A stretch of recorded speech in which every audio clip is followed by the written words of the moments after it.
Let your boy get his feet wet. It's been a Bussin' whole with the boys. yeah. Ladies and gentlemen, welcome to another episode of Bussin' with the Boys. This episode is 218. What a fucking 17. 217. Gotta respect those sevens, boys. We know we are truck guys through and through. Before you get into that, can I just say something? God. Good to see you again, man. Dude, it's been a fucking. I mean, it's only been a week, but I know, but it feels like I've missed you. we spend most days together the last 6 weeks. Yeah. And you just kind of cold turkey it for a week. I definitely had withdrawal. And too, like, even if we're in like the same, even if we're both in Nashville, I feel like no matter what, I'm thinking about you in some capacity. Yeah. Whether it has to do with Bussin', whether it has to do with friendship, whether it has to do with whatever. Life. But when you go to Canada and we're just not even around each other, and I know you guys are out there. Not even experiencing the same thing. I know you guys are just out there like doing your thing. I just feel like we are in a long distance relationship while you're out in Canada. Yeah. Did you cheat on me? No. Did you hang out with any other friends? Let me think. A whole week. It's been a week. You hang out with anybody? Well, I went to the movies with some of the boys. With George. Did you sit next to anybody? He invited me. Or did you? I sat next to the crew. Did you the seat spacer or no? No, I sat next to the crew. Oh, okay. Must have been a packed house. Yeah, I mean, we had like everything was full. Everything was full. Or Will couldn't have a buffer. He couldn't even sit on a row. It was that packed. Oh my God! Yeah, hey, there is nothing better than an opportunity to rent out a theater for the boys. That is the best feeling, dude. You pack in, you talk during the previews. You don't have to do the whisper thing. You can literally just talk out loud, telling everybody how you feel. Oh, that was a good one. I don't know about that one. A big spook coming. A big spook, I feel like, is coming. Do we know what that movie was called? I need myself. It wasn't the Evil Dead, was it? I think it it was was Evil Dead 2. I saw a preview for that. Evil Dead Rise. That was some twisted looking shit. And then also Transformers coming out with another banger, dude. Is Mark Wahlberg in it? No, he's not in this. He's not. Never again, brother. That's what he said. But let me just we got a lot to unpack. Speaking of Transformers, yeah, the Chevy Silverado damn near looks like one, dude. You know we're truck guys through and through. The Chevy Silverado has been a partner with unstoppable grit and determination. It has been the most valuable truck. That's the MVT, ladies and gentlemen. And now, the first ever all-electric Silverado joins the franchise. We got a chance to see these things and experience it, and it is a game changer. We're out there in Colorado. Tell us about it. They literally let me drive it. They said, "Who wants to drive?" You or Will. And I do like to get behind a steering wheel and see what I'm working with here. The thing sounds like a goddamn spaceship. You legit think it's a UFO ripping around there. You put that thing in reverse, and I'm like, yeah, you can't really hear yourself doing anything in it. It's like one of those like a deprivation tank. Like you're just there with your own senses. That's really what it is, dude. The thing, by the way, if you're wondering, you want to get yourself an EV, available 400-mile range GM estimated on a full charge, over 10 feet of length in the bed with the multi-flex tailgate combined with the multi-flex midgate. You're thinking to yourself, Taylor, what is a midgate? To be honest with you, I'm not 100% sure, but I do know that when you're in the bed of that truck, it's you sturdy. can literally, if you wanted to, go from the bed back to the seats, back and forth, moving back and forth. It's a nice little deal. Very sturdy tailgate. Very sturdy. Large 17-inch diagonal display screen. That's a lot of screen, ladies and gentlemen. It can tow up to 10,000 pounds of max towing, 0 to 60 in under 4.5 seconds with wow mode. My all 40 right. time. That's Will's 40 time, dude. Wow mode. It's a working title. It's a working title for sure. Up to an impressive 785 foot-pounds of torque. Those of you wondering what torque is, I'm not going to explain it to you because to be 100% honest, I really don't know what torque is. So if somebody in these comments at the YouTube want to explain it, I feel like you can explain what torque is. You're a police officer. I have no idea what torque is. Dude, if you're in the military, you should know what torque means. Why I is feel like you just got to know what torque is. Dude, you're probably the manliest dude on this bus. I know what feet per second is. I know the military muzzle velocity. Torque. I know all that, but not the torque. I know feet per second muzzle torque, velocity. That sounded cool what when do you got, said Jack? that. It seems like Jack I wish you weren't leaning into Jack's lap when you said it though. That was like kind of uncool, but everything else was really cool. Correct me if I'm wrong in the comments, but I feel like torque is just essentially like the acceleration you have right off the jump, like the rip, you know? Oh, it's the rip. The rip. Like not a lot of give. Like that thing gets you going. I like that too. I hope you're wrong. Yeah. I do hope you're kind of wrong. It's Hold on, before you do that, before we get into torque, what torque is? Hold on. Is your start time. Hold on, Will. Head over to Chevy.com to learn more. That's Chevy.com. With an O, not a U. I feel like that's acceleration, not torque. All right, hang on. All right. Here we go. What is torque? Torque is a measure of the force that can cause an object to rotate about an axis. Just as force is what causes an object to accelerate in linear kinesis. All right. It's a measurement of your car's ability to work. So it's essentially like the amount of force it take, like can make the wheels spin, if that makes sense. So you got So I was right. right. Well, I think so, right? Yeah. I don't know. Correct me You're if I'm able to wrong. the greater the more torque, the greater amount of power. Your engine The has more a lot torque, of the greater torque. amount of power an engine can Big produce. brain podcast, Yeah. boys. Your So car can basically- accelerate more quickly when the vehicle is beginning to start. I think that's exactly what I said. Yeah, I think in, so. in idiot's terms. No, not an idiot. I believe it's called layman's term, but I would say cool jack term. Yeah. Yeah, that's Torque is Cool free jack terms. testosterone. Torque is free Fucking- testosterone, Taylor. Yeah. Torque is testosterone, which Free the Chevy testosterone. Silverado has all of it, dude. The thing, go back to that real quick. It literally just says, simply put, torque is a measurement of your car's ability to do work. And we all know unstoppable grit and determination equals work, dude. So Chevy's got it all, Yeah, brother. Chevy does have it all. What an ad read. What an ad read. What for the an boys. ad read, dude. Dude, a lot to go over. A lot of vibes. Vibes are super high right now. Do you want us Where to do we tell- start? What do we want us talk to tell about? you the FOMO with Andrew Santino and Bobby Lee? The vibes were high until 4.5 seconds ago. Just under 4.5, like the Chevy EV. 0 to dude. 60. 0 to 60. Taylor Dude, called me. Hold on. Go Before ahead, you, get your- yes. yeah. When I was a child, a young boy, obsessed with comedy, I would always be on Comedy Central, not only for the Girls Gone Wild videos late at night, but I was also on there for Mad TV. And Bobby Lee was on Mad TV, and I used to laugh, cackle even at the videos in that house, dude, of him putting skits together. Such a funny individual. And then who was the other? Andrew Santino. Big fan of him as well, but that's like a more of a newer fandom. That's a newer fandom for me. Obviously discovered him when he was on Dave.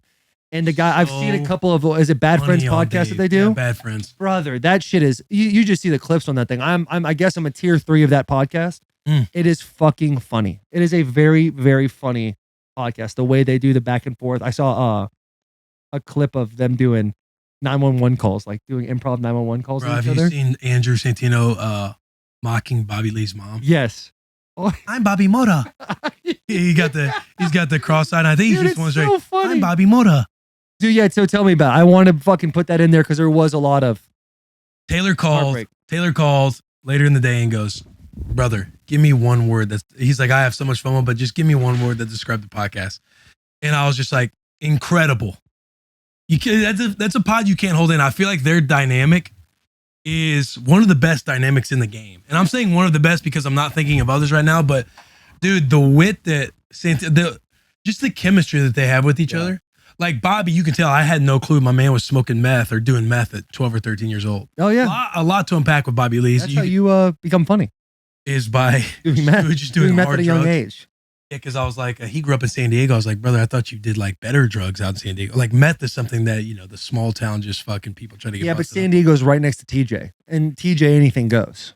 TJ. He is Tijuana, Mexico. got That's where the donkey shows are. That's where when people hear about the fear of going to Mexico, Right. that's TJ. Right. Yeah. Right. I know when we were in the Holiday Bowl, the cops would stand up there and everybody would be Hello. super strict Yeah. on like, you cannot go to Tijuana or you're going to be shipped home on a bus. Yes. ASAP. Yeah. If we can even Tijuana. find you. It's also where that Raiders center went and celebrated the Super Bowl win before the Super Bowl was even played. Mm. Remember, do you hear? In fact, no. Fun fact: there's a guy for the Raiders, offensive lineman. Like he got so fucked up, went to Tijuana and was celebrating their Super Bowl win, and they haven't played yet. They were in the Super Bowl. I got to look up that guy's name in a second because I that's a fucking wild story. So these two guys come on, and the way you explain it to me is you just kind of sit back and let the boys roll. Taylor, I'm telling you, I came on here. You might say one thing, but they're just they're drawing each other pretty much the entire podcast. Yeah. Like I might just throw a question or just say something, and then they'll just go back and forth with each You were other. the mediator in a debate. Essentially, yes. Yeah. Essentially, yeah. Your boy, I got bit by some bugs, and fucking Bobby was on top of me. I took a bold move by wearing a backwards hat, and I was thinking about it beforehand because JP was like, "You gonna wear that hat on the pod?" I was like, "Man, I was really thinking about this," because I had can you kind of see where the spots were? Yeah, I can see it. So I had my hat like this, and this one boy was poking out, Yeah. and I was like, "Yeah, I think I'm just gonna rock with it." And then Bobby just hits me. He's like, what? He said something about like, "What's your friend think up there?" No, just fucking oh no, Dude, a zit chirp brings you back to that middle school traumas. Yeah. I used to man. just get them on my nose, dude, and people would call me Rudolph. And it was a fucking You go in the bathroom and talk to yourself a little bit. It was a fucking tough. They were about it, dude. And then Santino, he claims to be self-proclaimed internet guy. He keeps up with the internet, and he was like, I gotta know about your boy and Jeffree Star. Yeah, and He's I like, know that was going nuts. You He did goes, and say I that. keep up with stuff. And he was asking about. He's like, I know. I wish he was here. Like, where is he? I was like, oh, he's in Canada. I was trying to say like how much FOMO and how much of a fan you are, but they're just. I'm telling you, bro. You get a as long couple as you were words in, trying they're to just- give the message. Yeah, I was like trying to Yeah. like he's in Canada. I wanna go back to I know the Jeffree boy, Star and they're thing. just fucking all going back and forth and Yeah. saying stuff. Dude, it was awesome. When it comes to the Jeffree Star thing, I know the way you like to play the game. Like, oh yeah, he fucked him. Like, did you go that route, or like what's I the think deal? it depends on how JP edits the podcast, because I explain the story and then after the pod I go, should we just cut that middle part and just, you say like, so was that real? And then it just cuts to me saying like, you think? He's like, oh, he fucked him. But there's a lot in between that we discussed. Like I basically told the story. We're just trying to determine right now if we're going to either. Oh, he said we cut it out to make it funny or just cut it out total. You cut it out to make it seem like Taylor fucked him. Perfect. Oh, Perfect. and I knew that when Will said we were on the phone for like maybe 5 minutes, and I was like getting to Taylor's grandparents' house. I know you had to go. I was bummed. Yeah, I wanted to tell you all know about that it. you could feel it, but we get to have our conversations now, Yeah. which is great. Yeah.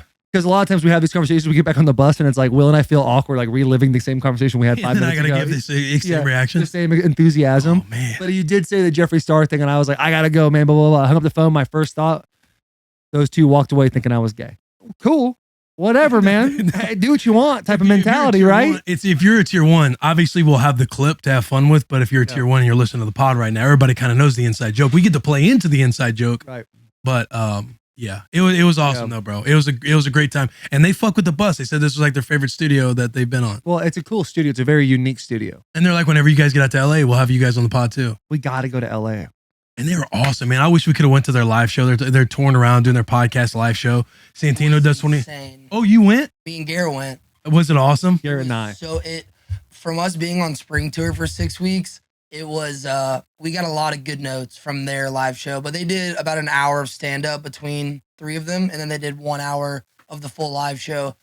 And man, they are dialed in. They do a really good job of just segments and always like never leaving dead space. Hats off to them and like the whole production team. And they were super nice to us. They had us back after the show. We were hanging with them all around 4.5 on the show. Oh, nice. That's a Yeah, good rating. rating. Do you have any? How did their live show compare to our live show? Look, Oh, that's all I need to hear. Time out. Before, let's give some context here. Taylor and we are not professional comedians. But we're working So when towards you're it. watching, you're obviously thinking it's so hilarious and like all the boys got a lot of work to do. We do. It's not like we go full bore in on. I mean, sometimes we try and just be funny, but Yeah. we're not like professional comedians. Like they're Yeah. in a different the league. best way I can describe it is we are AAA ball right now, and they're the big leagues. And that's not a disrespect. to I would us. almost put us at double A. Yeah. Triple A is a nice. strong one. Single A, who knows? But Yeah. but there's also We're a couple. single A boys injecting in our ass. There's with a each couple other. cats though. There are Yeah. a couple cats in Double A, Triple A ball that have a lot of promise and that are gonna make it up to that big league one day. And that's us. Oh, Like we have the potential. But when you go and you watch a professional league game, yeah. you realize that there's some more factors at play, and they've been around the league for a little bit longer. So we have, like I said, me and Garrett took some notes. Like we've got some work to do, but I think our shows are gonna make it to that level. So The thing is that fans get out of their show is that they get to watch them both do stand up before they do the podcast. Like I can't, I don't know if you're going to watch it, but you should definitely. I know we do our intros for about 30 or 40 minutes, skip and watch the interview segment. Like the way they are, like it was like a Bad Friends podcast. And I was just sitting here. Yeah. You should Didn't you feel that way? yeah, I mean, there'd be times where they would just be riffing back and forth, and Yeah. you wouldn't say a word. Or there'd be times where you and Andrew would be talking about sports, and Bobby Lee would literally be asleep in his chair. eyes Yeah, he would closed. just act like he's just dozing off pretending to be asleep? because he never just know. doesn't fuck with sports. That meth mind, dude. Sometimes Yeah. they just have to take naps for no reason. Dude, I They can't get wait. a bad rap. They get a bad rap for being lazy. No, dude, they're just recharging the batteries. I can't wait for you to be a part of it next time because I feel like you and Bobby Lee would have a fun dynamic. I think it's an interesting dynamic. I'm putting myself in your shoes, sitting with two individuals that know each other so well that are chirping. And I don't know what you would think, but I would partially think, man, maybe I should chirp too. But then it's like, well, I don't really know them like that. They don't know me like that. Yes. So where is my line? And Because there's your some line's going to be way intimidation different than factor. their line. Yeah. And Yeah. you're sitting there, they're so funny. And again, they obviously chirp the line with each other. Yeah. With the ginger and the Asian stuff and everything else. And you're like, do I touch that? I know. Like Bobby Lee farted one time. I tried to get out. Oh, it smells like sweet and sour. But they're just fucking going back and forth the whole time. They don't even hear it. Yeah. You know what I don't mean? know. Yeah. Maybe people can catch that though. And maybe people can catch that. Whenever you guys see it, just hear it. There's 2 farts Bobby Lee did. It was the second fart. The thing that I think we need to realize when we're with those people is like, just try. Yeah. It looks stupid. It's okay because we're not we don't know what we're doing up here. They made me do an Asian accent. How'd it go? I think it was solid. I was like, hello? So you just went South Park. That was it. No, that's Team America. But yeah, Hello? They're the same creators. Same You're right. That was stupid. Ewok? Dude, but what a fucking, that seemed like an awesome fucking time, dude. It's an a good awesome time. And literally, while we're having this conversation, I'm thinking to myself, we're doing a whole podcast today, just the two of us. Really, we're doing an intro right now, right? Because it comes out tomorrow. Yeah. Hey, any Bad Friends listeners that came to check out this pod, welcome to Bussin with the Boys. You will fucking love it here as well. Yeah. You need some locker room talk. Good vibes. Yeah. We are good vibes. We're up and down. Yeah. Oh, no, We argue. We have great banter. We argue back and forth. Yeah. The vibes are high. We champion brothers each do, other. baby. Yeah. You got to argue sometimes. Well, welcome. Make sure you're subscribed. Leave comments. But we're here for the good time. Rough seas never made a skilled sailor. So it's good Say that that again? rough seas or calm seas never made a skilled sailor. Ooh. So that's like that's when we, when we get after it, the two of us, like a little fight we had that one time. Which fight? The one where the little pushing match where I choked you and you bodied me. You trying to take advantage of a I was man gonna say, 3 weeks out of an ACL we low surgery. key we argue quite a bit. Do we? I feel like we like to be right, and if we kind of disagree, we argue. In and out, Five Guys. That's a prime example. I would say, yeah, but it's just a story, an argument as old as time itself. Fair, but I think doesn't you and mean we I don't argue more on this podcast than we do in real life. Because absolutely. when we argue in real life, we literally sit and take the time to like figure out each other's like what both of our perspectives are, and then actually figure it out. I think we argue more outside the pod. You think so? Yeah. Nuh-uh. Yeah. Fuck yourself, dude. I was just trying to disagree and start something. Like, no, I think we Nah, argue. dude, fuck you, dude. But yeah, it seems like an awesome time. You were talking about dynamic duos, and when you said that, I started thinking of ones in my head. I think Brian Callen and Chris D'Elia have a good rapport with each other. And they were traveling when they were touring around with each other. Also, Theo Vaughn, fuck Theo Vaughn, but Theo Vaughn and Chris D'Elia also have a great rapport. You want to know what's sneaky, dude? I feel like because I watched the pod, since that's when the beef officially kicked off. But Theo Vaughn and Caleb Presley, I think, have a very good dynamic. Yeah. Very good dynamic. Very funny individuals. They should look at low-key doing a pod together, like legitimately. But Caleb, you don't know. He's just Caleb is truly a mercenary. Yeah, he but just I'm kind of telling does what you, he wants. Clicks with Theo. Yeah. He clicks with Theo's is like they're boys, and you can tell they have like similar sense of humor. But yeah, outside of those dynamics, I know Bobby Lee and Theo also have a good one. But Bobby and Santino, bro, I can't wait for everybody to listen to the pod. Yeah, it sounds like a fucking awesome time. I think I'm gonna add theirs to the old library. I've seen their clips like you. I'm a tier 3, but I think I might just listen to their shit weekly. A couple of times.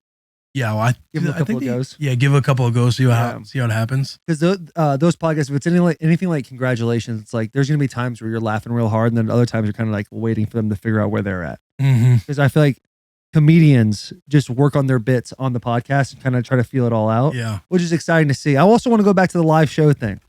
The live shows are over, but I do believe that Will and I got better each week. Yeah, I think Colorado was our best one. Yeah, and feel free, Jack.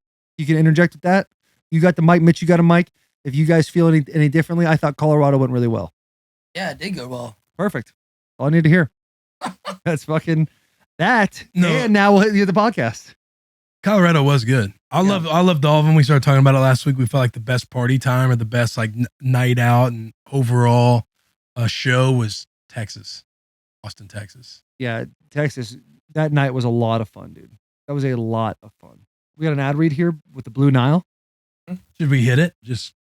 We interrupt this episode to bring you Blue Nile. Is there anything you can't buy online? Nope. You can find just about anything online and buy it more easily and conveniently than ever. You might think that's not the case when it comes to something as personal as your engagement ring, but Blue Nile's build your own ring option and overnight shipping options will have you wondering why you ever thought that. BlueNile.com is the original online jeweler. Since 1999, they've helped millions of couples create their perfect engagement ring. Was 8. They offer a diamond price guarantee, which means that in most cases, they can meet or beat a competitor's price on a comparable diamond. When you commit to a piece, so does Blue Nile. You can get service and repair for life. And in most cases, Blue Nile can deliver overnight. Your ring, your secret, they're safe with the boys. Every Blue Nile order is insured and arrives in packaging that won't give away what's inside. And if your purchase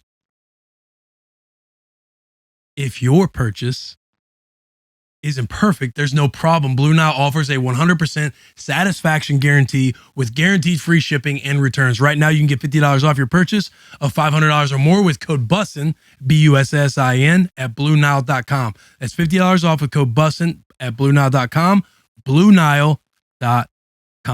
Back to this episode. I did that little pause, and you know how you like listen to pods sometimes, and they just might have a pause, and you think like something stopped or something went wrong. Like that's what I wanted to happen. I was hoping people would like click on their phone or something. Yeah. Oh, hey, shit, did it? Yeah. Oh, what happened there? What Blue happened? Nile. I want to hear more about this Yeah. jewelry. Yeah, absolutely. I get that. So spring tour is officially over, boys.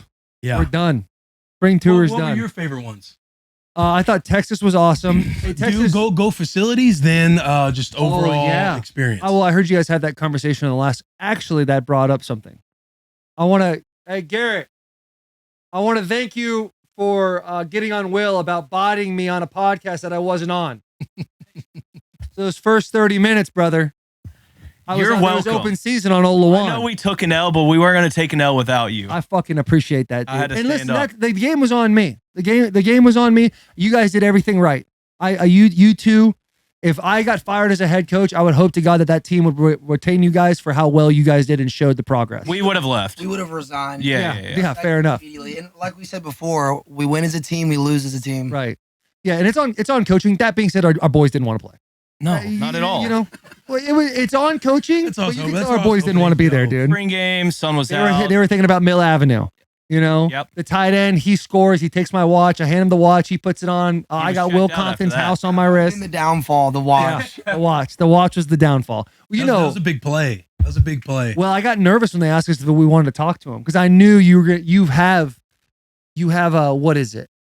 You have experience when it comes to playing a coach. You've done Mike Vrabel a couple of times. So I knew Will was going to come with some My heat. And I thought, impersonations. I just got to go 8 mile body bag this motherfucker and try to get out.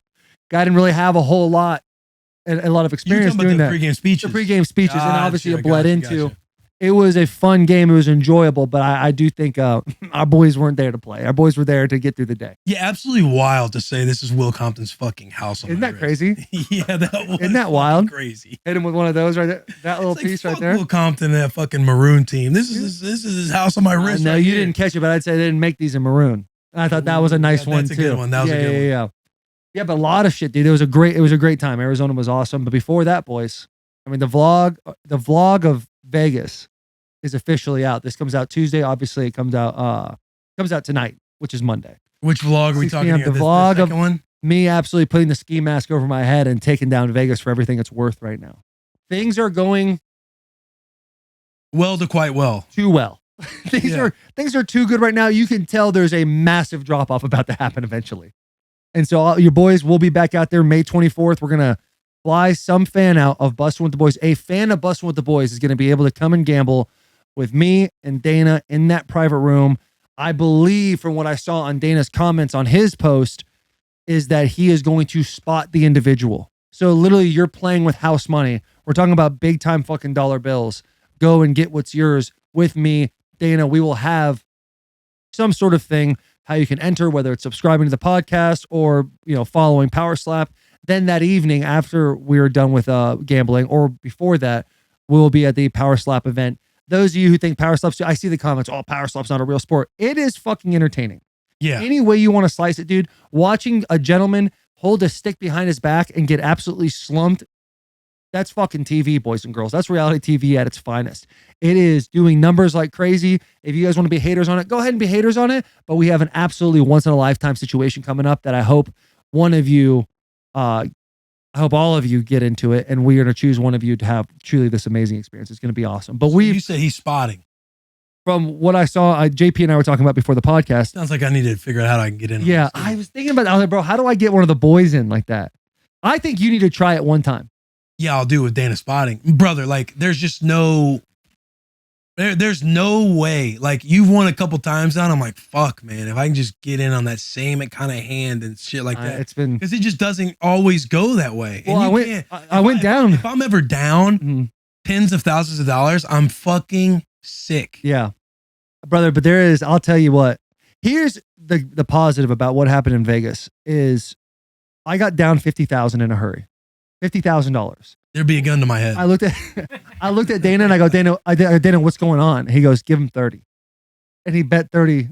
I guess I ended up betting 30 and we end up winning. I get 30. I put 2 hands down I get 30. Dana's like, you want a 30, right? Then the greed hits and I'm like, let's do one more. Let's try to get 60. Like, it ended too quick. Yeah. He puts 2. The whole video is 3 minutes and 46 seconds. That's how long I was gambling for. That's incredible. Isn't that fucking wild? He puts down 2 hands, $15,000 each, because my max is like 20 or whatever. So we had to split in 2 different hands. And I end up winning that, get the 60. Shook Dana's hand. He was about to get on a flight to go to Kansas City because the flight at UFC was in Kansas City. We go upstairs. The boys are hype. I got the money stacked on the table in that beautiful suite that Red Rocks hooked us up with. We crack open a bottle of Claza Azul. The boys dummy that bottle in 10 minutes, which is almost 3 times the amount of time I was gambling. We go back downstairs. I tell him, hey, and this was not filmed, but this is the thing that like, I woke up the next morning. I was like, all right, I can understand how dangerous this can get. We go downstairs. The boys are kind of playing. The waitress is just on us, dude, giving us shots back and forth. The boys are drinking full big, like double shots of tequila. Claza Azul still. And we're smacking them, having a great fucking time. JP goes and plays. What does he play? Plays like the digital roulette. Yeah, JP's playing digital roulette by himself, and it's me, Mitch, Jack, and Garrett sitting at the table. JP comes back, and the way he explains it is like, well, he's not looking at the same human beings anymore. We're shit-faced drunk at this point, dude. It is no longer like the same human beings he walked into the casino with. Hit. We get split. Yeah, so 8-7, you split that. So I took out a couple $1,000s. I'm playing with house money. I'm feeling pretty good about it. But every once in a while, and I love to hear your guys' perspective on this too. But every once in a while, I'd be like, hey boys, take your money off the table. And I would go toes, and I have like $1,000, and I would just boom, boom, boom, boom, win 3-4 hands, get up 10,000, put it back, and I would go back to playing my $100 hands. Now, and you guys will have a chance to speak in a second. The ending of the night, I have like, I don't know, what was it? Couple $1,000, and I end up just fucking winning and winning and winning to the point, and I'm drunk, and I'm looking at these. They hand me 3 chips, and I'm looking at these chips. I'm like looking at it as if like I'm an 80-year-old man trying to see what number it is. And the guy looks at me, touches my shoulder, goes, "Sir, those are $25,000 chips." I won another $75,000.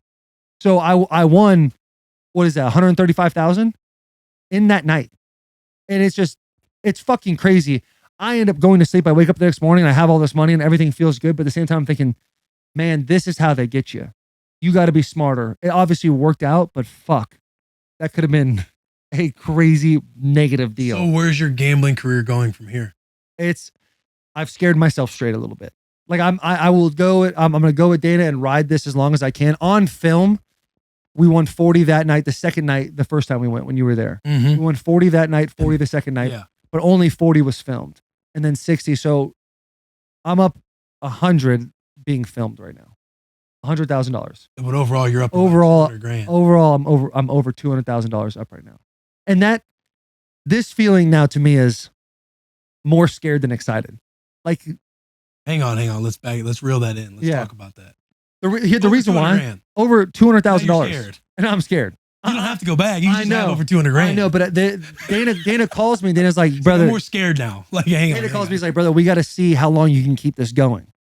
And I'm like, there's going to be a time where I'm eventually I'm going to lose $200,000. Now, here's the positive: if I lose $200,000 this next time we go, even. That's what I'm saying. You can almost just like we're playing cushion right now. I did see a cool fucking video of Steve will do it gambling in an ice tub in that same room. And I called my dude. I sent him a voice text, Joe from Red Rocks. I was like, hey, brother, I don't want a cold tub when I'm gambling, but I would love a cold tub in my room next time. Gets me back. Anything for you, Mr. Lawan. I was like, they're going to get me, brother. They're going to get me. It's scary. But whatever you need. I'd love to hear like your guys' perspective on that night. That was a fucking wild night. The second time when you got up to 75,000. Yeah. I don't know if you want to get into it, but I remember you were kind of bummed out that you won that much, because you actually ended up losing something as well. I don't know if you want to get into that. Yeah. I don't know if... Dude, so I did... There's a lot of gray area with me and Jack right now, because I said if I won $1 million... I know. I have a video. No, I have Oh, a right, video. right, right, I have a right. video of it, like that's like 5 minutes long of the entire interaction, and it is absolutely hilarious. Dude, I go, if I went over, I ended up being, if I went over $100,000, I'd get Jack a Rolex. Oh, And I went up. no. I did not propose this bet. Taylor just out of You know, drunk nowhere. Taylor, I'm a giver, brother. He goes, bro, if I win 100K, he goes, I'm buying you a Rolex. No, I don't know if that's. I think you went, yo. If you went over 100K, Taylor, can I get this? Yeah. No, 100% not. That sounds like it. Okay, one, Mitch, you weren't even there when this happened, so you're just I lying. have a video of it. Yes, but this was before we even started gambling earlier in the day. So you Probably. have that quote on film? I have. Yeah, I have. Oh, that seems like some I video have evidence. something like it. No, earlier before I could be wrong. I could be before wrong. we were even gambling, Taylor was riding high. He's like, Fired "Dude, up. if I win 100K, it was when we were in the airport going from Denver to Vegas. Yeah. It was like, if I win 100K, he goes, I'm gonna get you a Rolex. And That was and at good. that point, we're like, we're just having fun. But then on the Then it became a second half, reality. when it was me, Taylor, Mitch, and Garrett, we get close to that mark. And I think you were like 98,000, you're up. And then it sets in. Everyone's like, hey, That's what it was. You may have reminded him then. yeah. Yeah. And then Jack remembers that shit. Taylor, It perked he up out of that chair. intentionally puts in a couple of hands. I was like, you have to bet one more hand at least. Because at 98,000, he was like, I'm done. He's like, I'm below 100K. You're not getting the Rolex. Yeah. Yeah. And I'm like, I'm Because you make 110 by the Rolex, you're Real. down. I'm down under you're 100. I'm You were gonna literally- bet the hands I'm for him. screaming. I'm like, no, like you have to fucking bet. I'm like, April, tell him he has to bet. So And they're like, yeah, you could bet, you could not bet. They were amazing, dude. Red Rocks is truly the April best and casino of all Kevin, time. But so he ends up going over. I think you're like 102 or something. And you're Yeah. like, I'm gonna bet one more, last one to try and go under. Yeah. And for some reason, I can't remember the hand, but you end up winning like 12K you on had to this split hand. Because I had a double You or had a something double, like that. and you couldn't lose. And you're like, I've never been more upset winning money in my life. Yeah, I was hot, dude. So I yeah. was hot. So you bought Jack a Rolex. No, I need to Not buy. yet. I need to buy Jack a Rolex. But I'm holding his as collateral, collateral right now. So Holding my watch as collateral. We should make a vlog out of that. I would love that. Go to the store, let you pick one out Ooh. under a certain price. Get one of those stainless steel ones. You know what I'm saying? It'll be a Rolex, brother.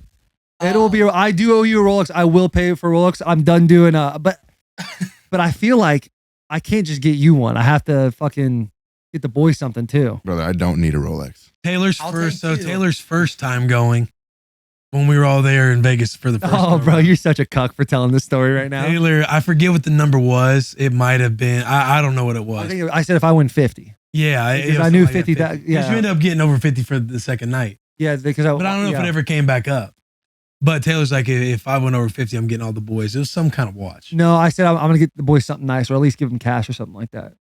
Yeah, but there there was was a some talk- watch. yeah, there was some certain kind of watch. It We were wasn't a talking. We Rolex. were talking in Vegas because when we were sitting at the table, we were playing AC Doocy with Marcus and Ben and all them, Mhm. and saying, if I went over 50, I got to do something for the boys.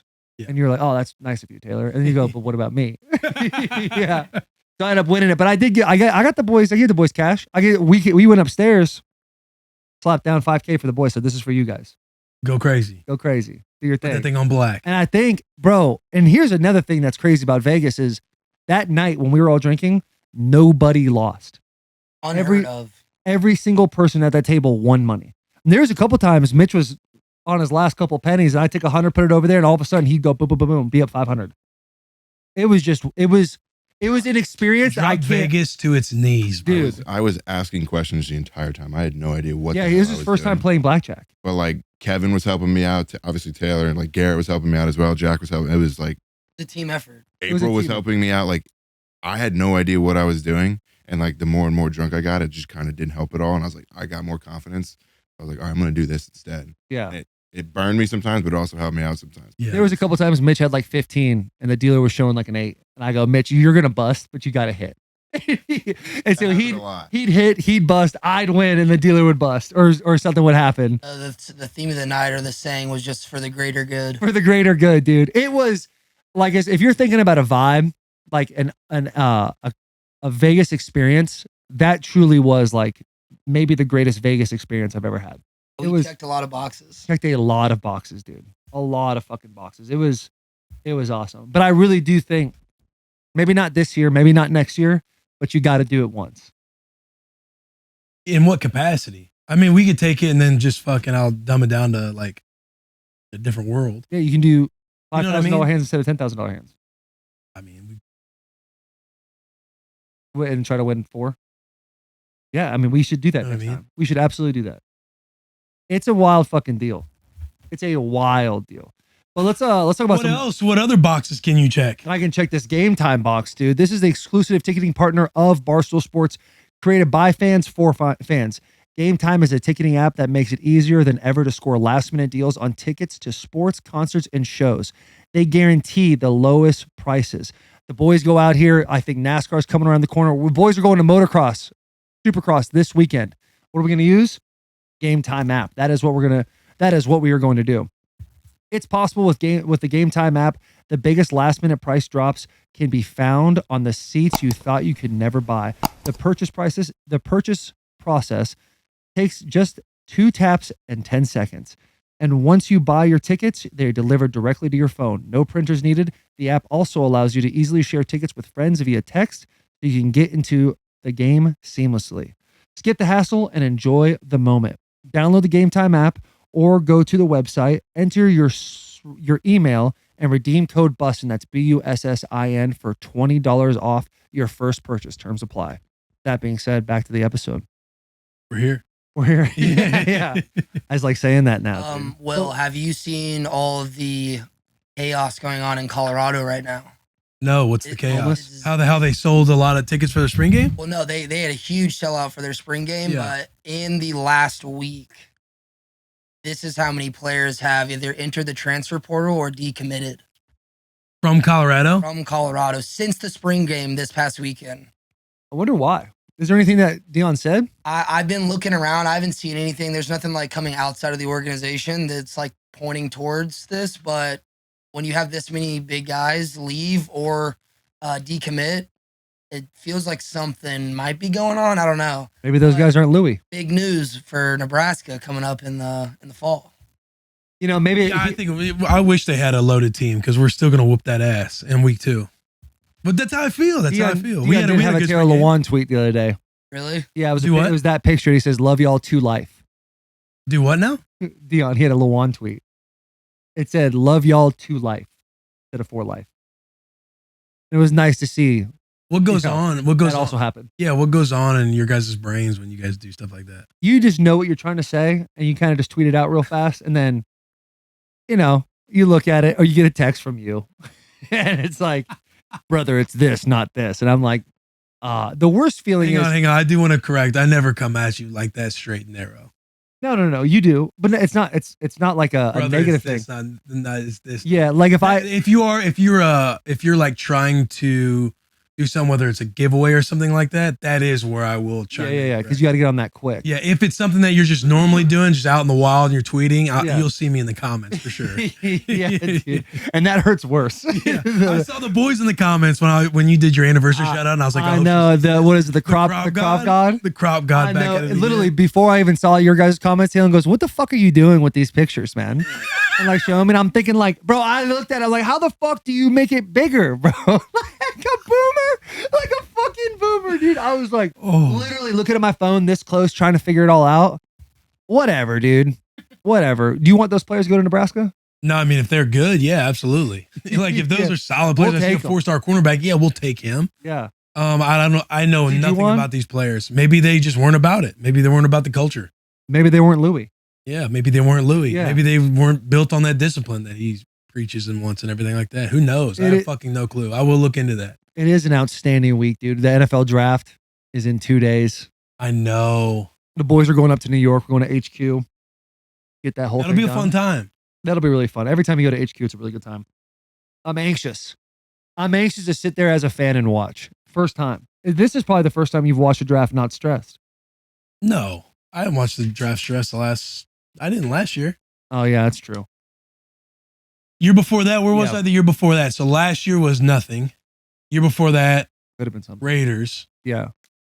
But you didn't go there till the middle of the season, right? But the year before that was Titans. Yeah, the next year you're hoping that the team doesn't take a linebacker Right.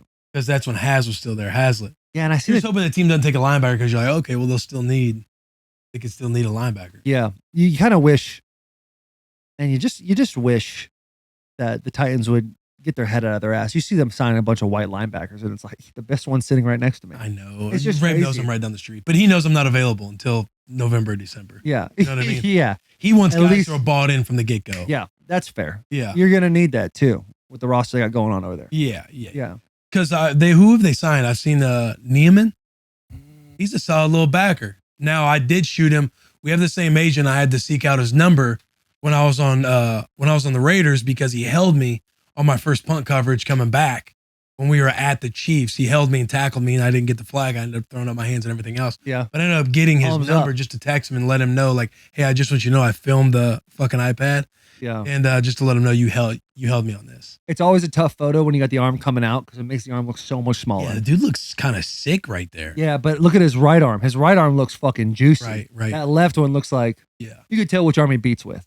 yeah. Yeah, that man's been putting in extra work on that right hand. Let's get ambidextrous, brother. Because that's a tough.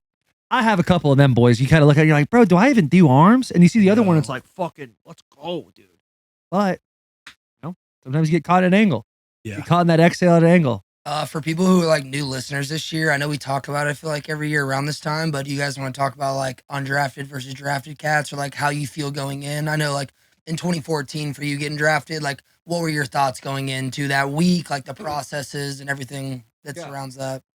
So my draft experience was all right. That's when it was at Radio City every single year. So I flew into Radio City with my mom, my dad, my brother, and a couple of friends. How many people did you get in the green room with you? How many do they allot? It was my mom, my dad, my brother, Nikki, and Brown Bear. Those are the 5 I got plus my agents. Yeah. There was Pat was sitting with me, and then Tom he had a couple of guys, so he was kind of moving from table to table. Yeah. And you sit there and you're kind of in a limbo period because you have an idea of where you're going to go, but you really don't know. Like you're not. I didn't think for a second I was going to go to the Titans. I've said this a whole bunch. They had Michael Roos, who was a longtime vet there, and they just signed Michael Orr in free agency from Baltimore, who won a Super Bowl a couple years ago. And so I thought, there's no way I'm going there.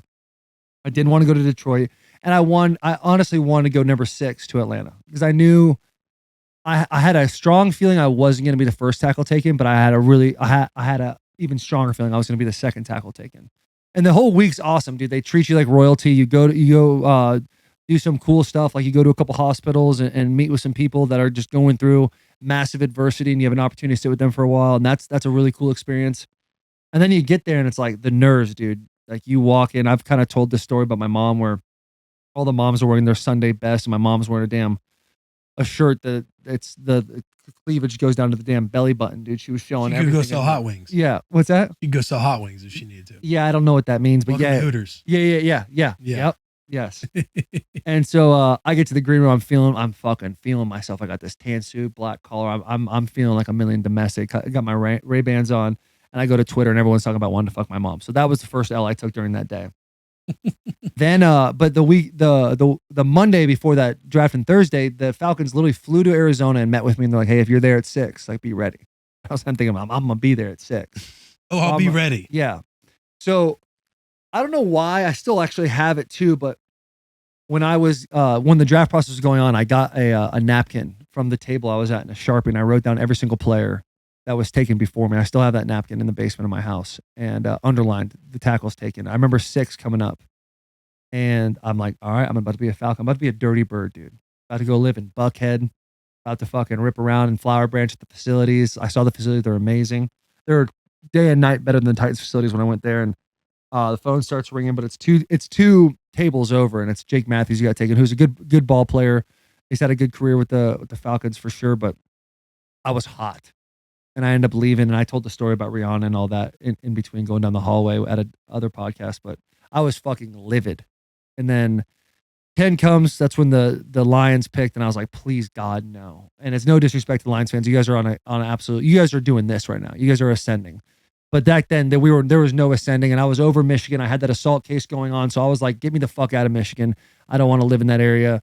And then the Titans called at 11. I get the call, and you can literally see the video. I have the phone in my hand. I'm giving a thumbs up to the camera, but I'm mad.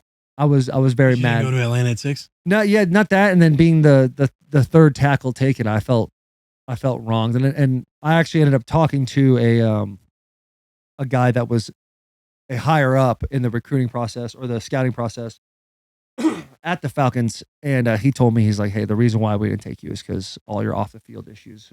Jake was just a safer bet at that time. And he had some really kind things to say, but at the time I was fucking hot, which sounds ridiculous. I was taking 11th overall in the NFL draft. Like, what a dream come true. But I was mad. Well, how about you, 2013?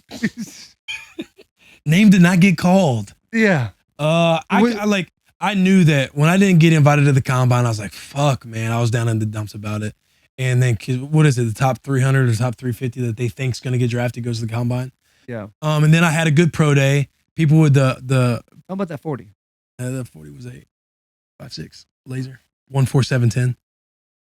14710? Yeah, brother. Yeah, I was moving. That is fast. I was moving.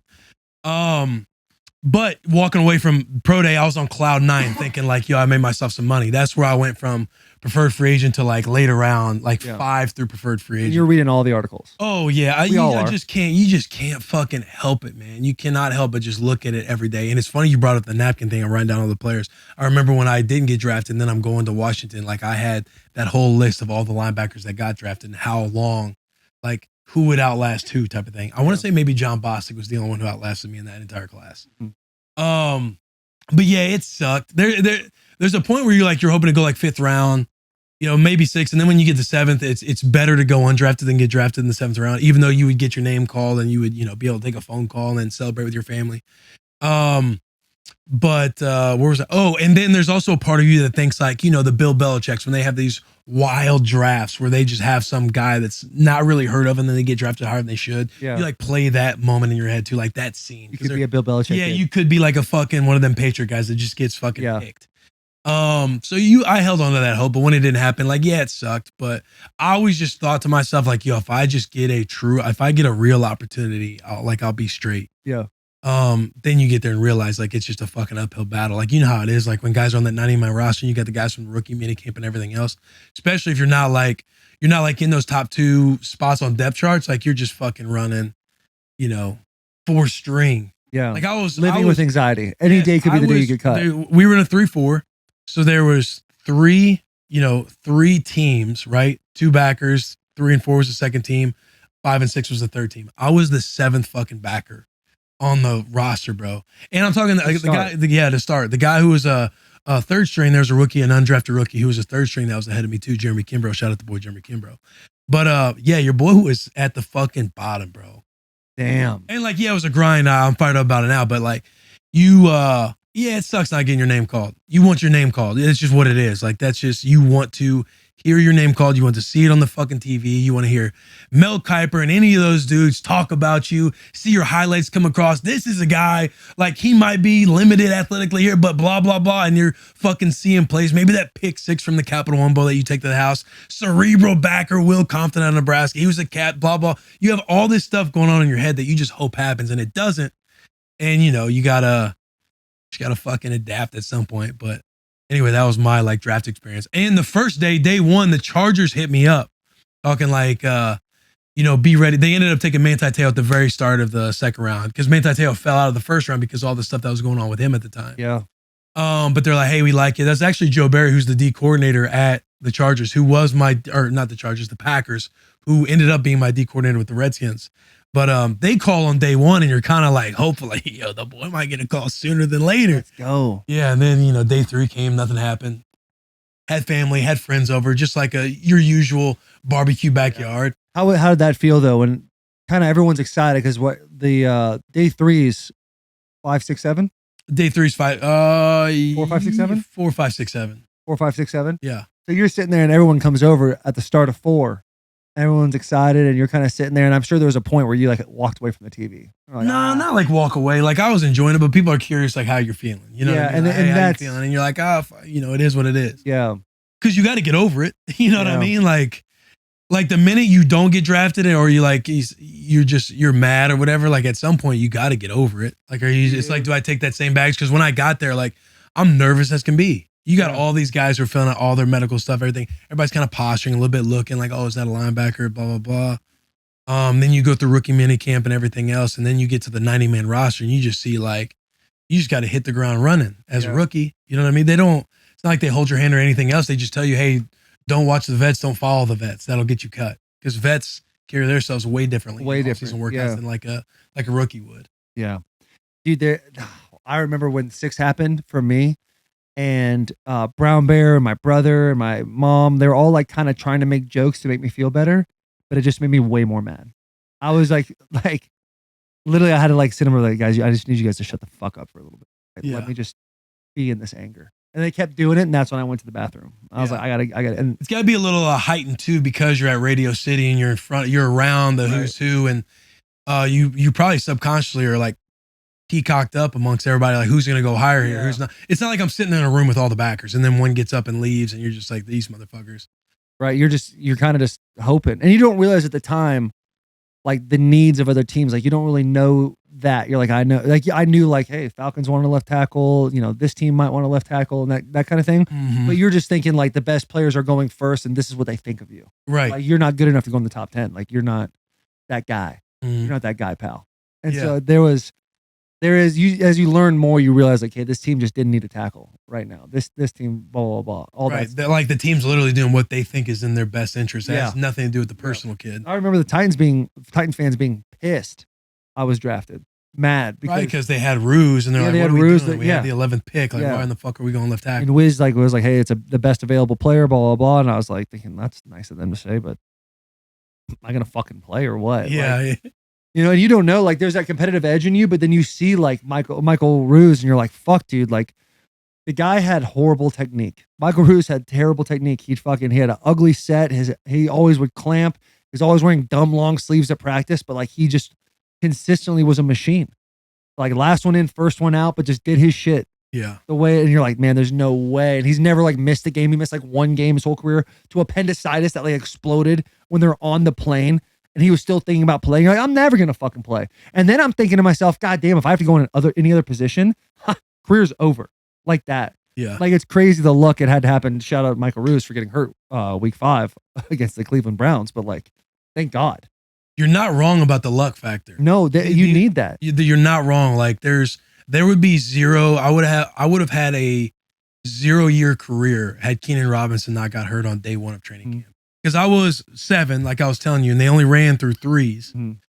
And Keenan Robinson goes down and tears his pec first day of training camp. And just like that, I'm 6. I'm now up with the 3rd team. Then I get you're taking advantage of your reps. Then the undrafted cat who was ahead of me running with the 2s, he ends up tearing his hamstring. So then I get to play with the 2s. And your boy had a couple picks one game, and then I got to play second string for our first preseason game at Tennessee. Really? Wearing number 46.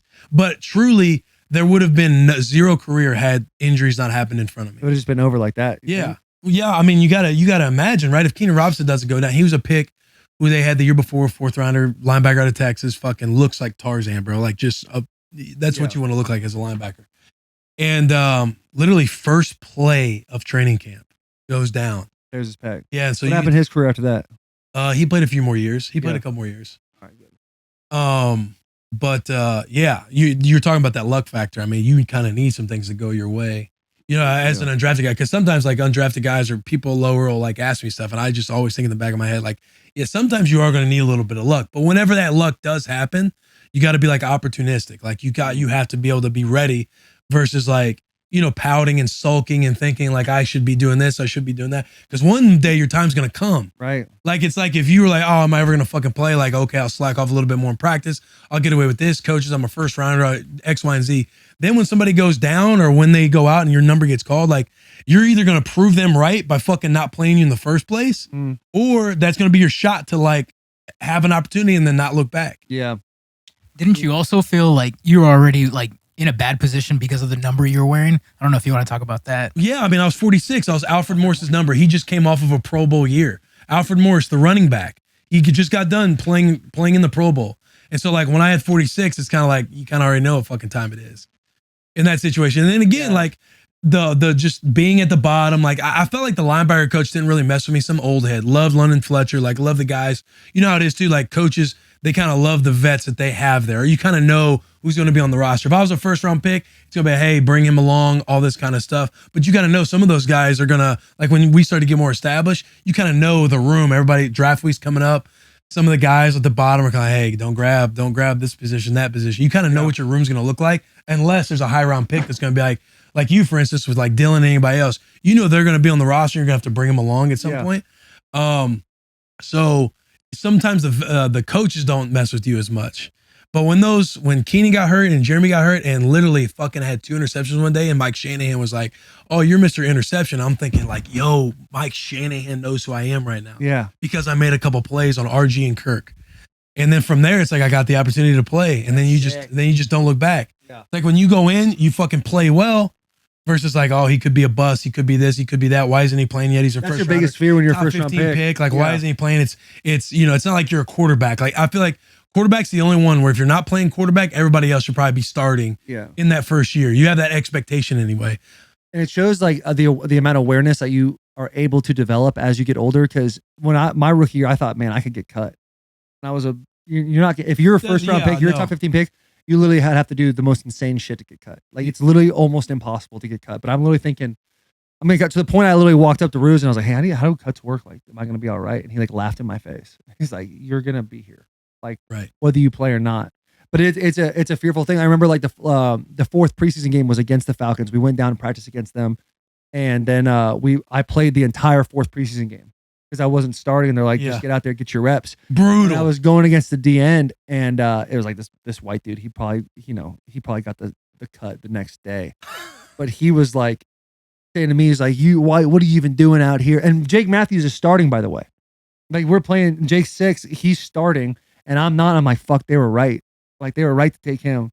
And literally this fucking white DN is like, you're a bust already. Like, look at you're out here in the 4th. I took that dude for a ride the next day. That has to piss you off too, bro. Made me that's so like a mad. Chirp to where it's like, you motherfucker. Yeah, and it hurt, dude. It hurt so bad when he said, I was like, fuck, dude. Am I a bust? Am I a fucking bust? It is the 4th preseason game. I am. It's crazy, dude. And it's crazy how things just turn too. Like those first 6 weeks, you're like doing whatever you can to stay on top of it, and then you start and you end up making like all rookie team, and you're like, oh, am I really him? Yeah, like, oh, I got a shot. Oh, damn, I could actually be something out here. Yeah, man. It's a fucking wild deal. It's a wild deal, and it's crazy watching the stress. Like I would watch 2018 or 19, like Ben was going to be a free agent the next year. And I know he says now he wanted to be at the Titans, but Ben's always done a really good job of playing chess and like not letting anyone really know where he stands. But we were actually talking about today, like, hey, have you ever been stressed for a draft? And I was only stressed for one draft for my 2nd year going to my 3rd year. But Ben was 18, 19. He was super stressed about it because he was like, man, he wanted to be at Tennessee. He wasn't telling anybody he wanted to, but he was going to be a free agent. And I know there's another guy, some center, I think it's something Daniels, maybe out of Iowa or something like that. And that guy got picked, the pick before the Titans, which who knows if the Titans would have taken him. But that's, Ben was telling me, like, it's like, fuck, like, let's go. I'm going to be here, blah, blah, blah. Like, in your head, you're playing that game. Like, and I'm sure it was like that for you. I remember in 2018, you were legit like, I think I asked you, hey, you want to watch the draft or something like that? And you're like, brother, I kind of just want to be by myself for that thing. When I know it was a stressful time. Yeah. I was with a couple of my boys, and then when we traded up, Titans traded up because I got brought in and signed a one year for $2 million. And Wesley Woodyard, obviously captain, he's stud. Yeah. But other than that, it was me, Wes, Jayon. There wasn't a whole lot in the room. So we all knew that we'll be competing. Like Jayon was probably the most promising one that was going to like have a role no matter what, because he was young, he was athletic, all that stuff. Like they just needed to get some edge out of him. And the Titans trade up to get Rashaan Evans. I remember sitting at one of the bars in Germantown with Logan and Nick. They were in town. Yeah. And they traded up and drafted Rashaan. And I was like, motherfucker, dude. Because you just know what time it is no matter what. That year, if you remember, Rashaan tore his hamstring. He was out all of training camp. Yeah. And I remember. And then he ends up playing. The moment he's healthy, like he's out there, he's playing there. Like, oh, no, he's going to play. I remember talking to you about it during camp. Like, bro, hey. Like, not happy. Rashaan. You don't want people to get hurt, but it's like that's the game you're playing. You're and we train together also. Like we all knew. Like I signed the 1 year, and when you sign a 1 year after free agency, you're like trying to like you're on like a little prove it year. Yeah. Like man, I'm gonna because I broke or had a Liz Frank injury, and so then I came here, and so we've been working all summer. And I was like, I remember being like, hey, fucking good for you. And I remember like a couple weeks after during training camp, you're like, he's gonna play it the minute he comes back. And I was like, damn, for real? There's no way. No, it always bothered me, man. But yeah, every draft, you're sitting there, you're just hoping they don't draft somebody. The only draft I felt comfortable in was when I was going into either 15 or 16. Yeah. That's the only time where I just felt comfortable. I'm like, oh, they're probably not going to take a Mike Backer in the first round. If they do, it's going to be somebody to like play next to me or something like, which is a fun feeling to have. Yeah. What's like a piece of advice you can give to even like current players? Because it's not like they give you the courtesy of texting like, hey, like we're about to take like a backer. Like you just see it on the ticker, right? Yeah, you just see it. Assumingly, but like Literally, I'm refreshing all the beat writers that write for the team. I'm like refreshing their little timeline. I feel like you can apply it If though they to a know. lot of aspects of life. Like if you're not an NFL player though, like what is a piece of advice to guys where you just have to take that in stride? Like you find out in that moment and like what's your mindset and like how do you move forward in a productive way and not just be like filled with anger and resentment towards like your employer, I guess. But what's like a good piece of advice you can give to guys out there that see that in real time? You want to hit this ad before we do that? Yeah. All right. Hey, dude. Hey, dude makes one of the world's most comfortable shoes that are so comfortable they make your feet and your day better. All the products are unbelievably lightweight, astonishingly easy to put on, slip right in, no tying necessary. A ton of variety, whether it's prints, colors, materials, or styles. There's a look for everyone. Hey Dude shoes have a range of products from tried and true styles. The Wendy and Welly to a new line of casual sneakers. Sirocco, Cody, Conway, and Son of P.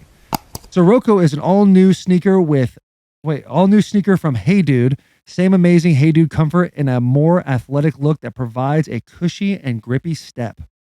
Also, new to the Hey Dude collection, Son of P, Cody, and Conway. Brand new styles, same legendary cushy comfort. These shoes are lightweight and are ideal for travel. Check out more styles at heydude.com. Shop now at heydude.com. Now, what Jack was asking is what advice would you give to somebody to kind of just stay the course and work through the process when anxiety is basically hitting on you and whether you're nervous about your career? Was that it, Jack? Yeah. Recap that well? Yeah. You know my favorite saying. You know one of my favorite sayings. You know a lot of favorite things. Tough people don't That's last. true. That's true. Tough times don't last. Tough But- people do. Yeah, that. But like nobody's coming to save you. No one's. That is Like it's truly the minute you are fucking in that headspace of you of things that you just can't control, that you're just assuming the worst. You're playing so many different games in your head. What if this happens? What if that happens? What if they think this? What if they say that? Oh, I read this one thing. Does everybody think that way? At the end of the day, nobody is coming to save you. So like I was saying earlier, the moment that you do get an opportunity, because an opportunity is going to come at some point. It might not be at the timing that you want it to, not the most ideal time in your perfect world. We all want the perfect scenario. But the moment it does come, because it comes, you have to be ready to fucking go. And you're either going to prove yourself right or you're going to prove them right. There's this one situation, and it wasn't like drafted or anything else, but I was pissed because one of our guys went on IR for his labrum. This is 2017. This is before I came to the Titans. And Mason Foster, he goes on IR for his labrum. And so me and Spate are splitting reps. And I am so fucking mad, bro. I'm bringing this energy into the meeting rooms. I go and have a one-on-one with my linebacker coach. I end up storming out of the office. Head coach Jay Green at the time, he's like, oh, hey, Comp, sometimes you just need a hug, and tries to like hug me. And I just don't fucking hug him. I kind of like give him space. And I'm like, and that's not Will Compton. No, that's not me at all. I was fucking tight, bro. The coordinator comes like, hey, what's wrong with Comp? And I just do this thing where I basically just put on as much swag as possible. I'm talking like, you know how dudes put a towel on? I'll put like fucking 5 towels on me. I'll just act as dumb as possible in front of everybody on the field. And I'll just like work hard and not talk to anybody because I want people to know I'm mad. It's almost like my own way to protest. Yeah. And Jay came over talking to me and I was like, yo, I don't fucking understand what makes you think that like I shouldn't be playing this entire game. I'm playing the whole fucking victimized mentality. And I was playing in base that week. Well, if you play backer, you want to play more nickel and dime, you're going to get more burn on the field. I was playing in base. So, we were about to play the Cowboys. So Cowboys played a good amount of base and they wanted to split me and Spate reps, which I thought was fucking bullshit. I was now healthy, all this stuff. So I thought I was like the number 2 guy because that's what they had told me when they had benched me for Zach Brown at the beginning of the year. And I remember studying that week because right when the meeting would get over, I'd fucking grab my notebook and I'd like get out. I'm fucking pouting. I'm being a puss about the whole thing.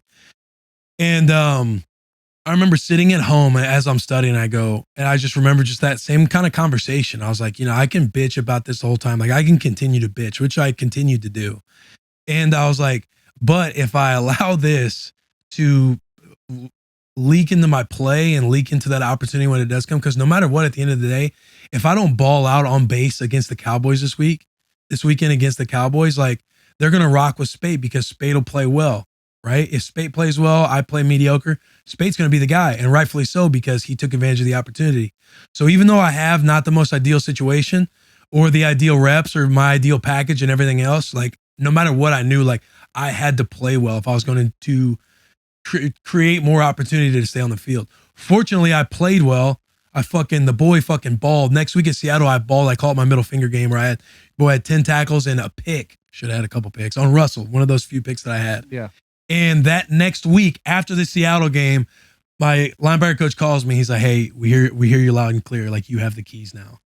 Damn, Like, that must boom. have been a great feeling. Bro, when I got off the phone, I just sat there and smiled. Like I was hyped. Obviously, I feel like if I look back, I should have handled it a little bit better. I still was like working my dick off, but I was like really being like, I was so fucking mad about it, boys. Yeah.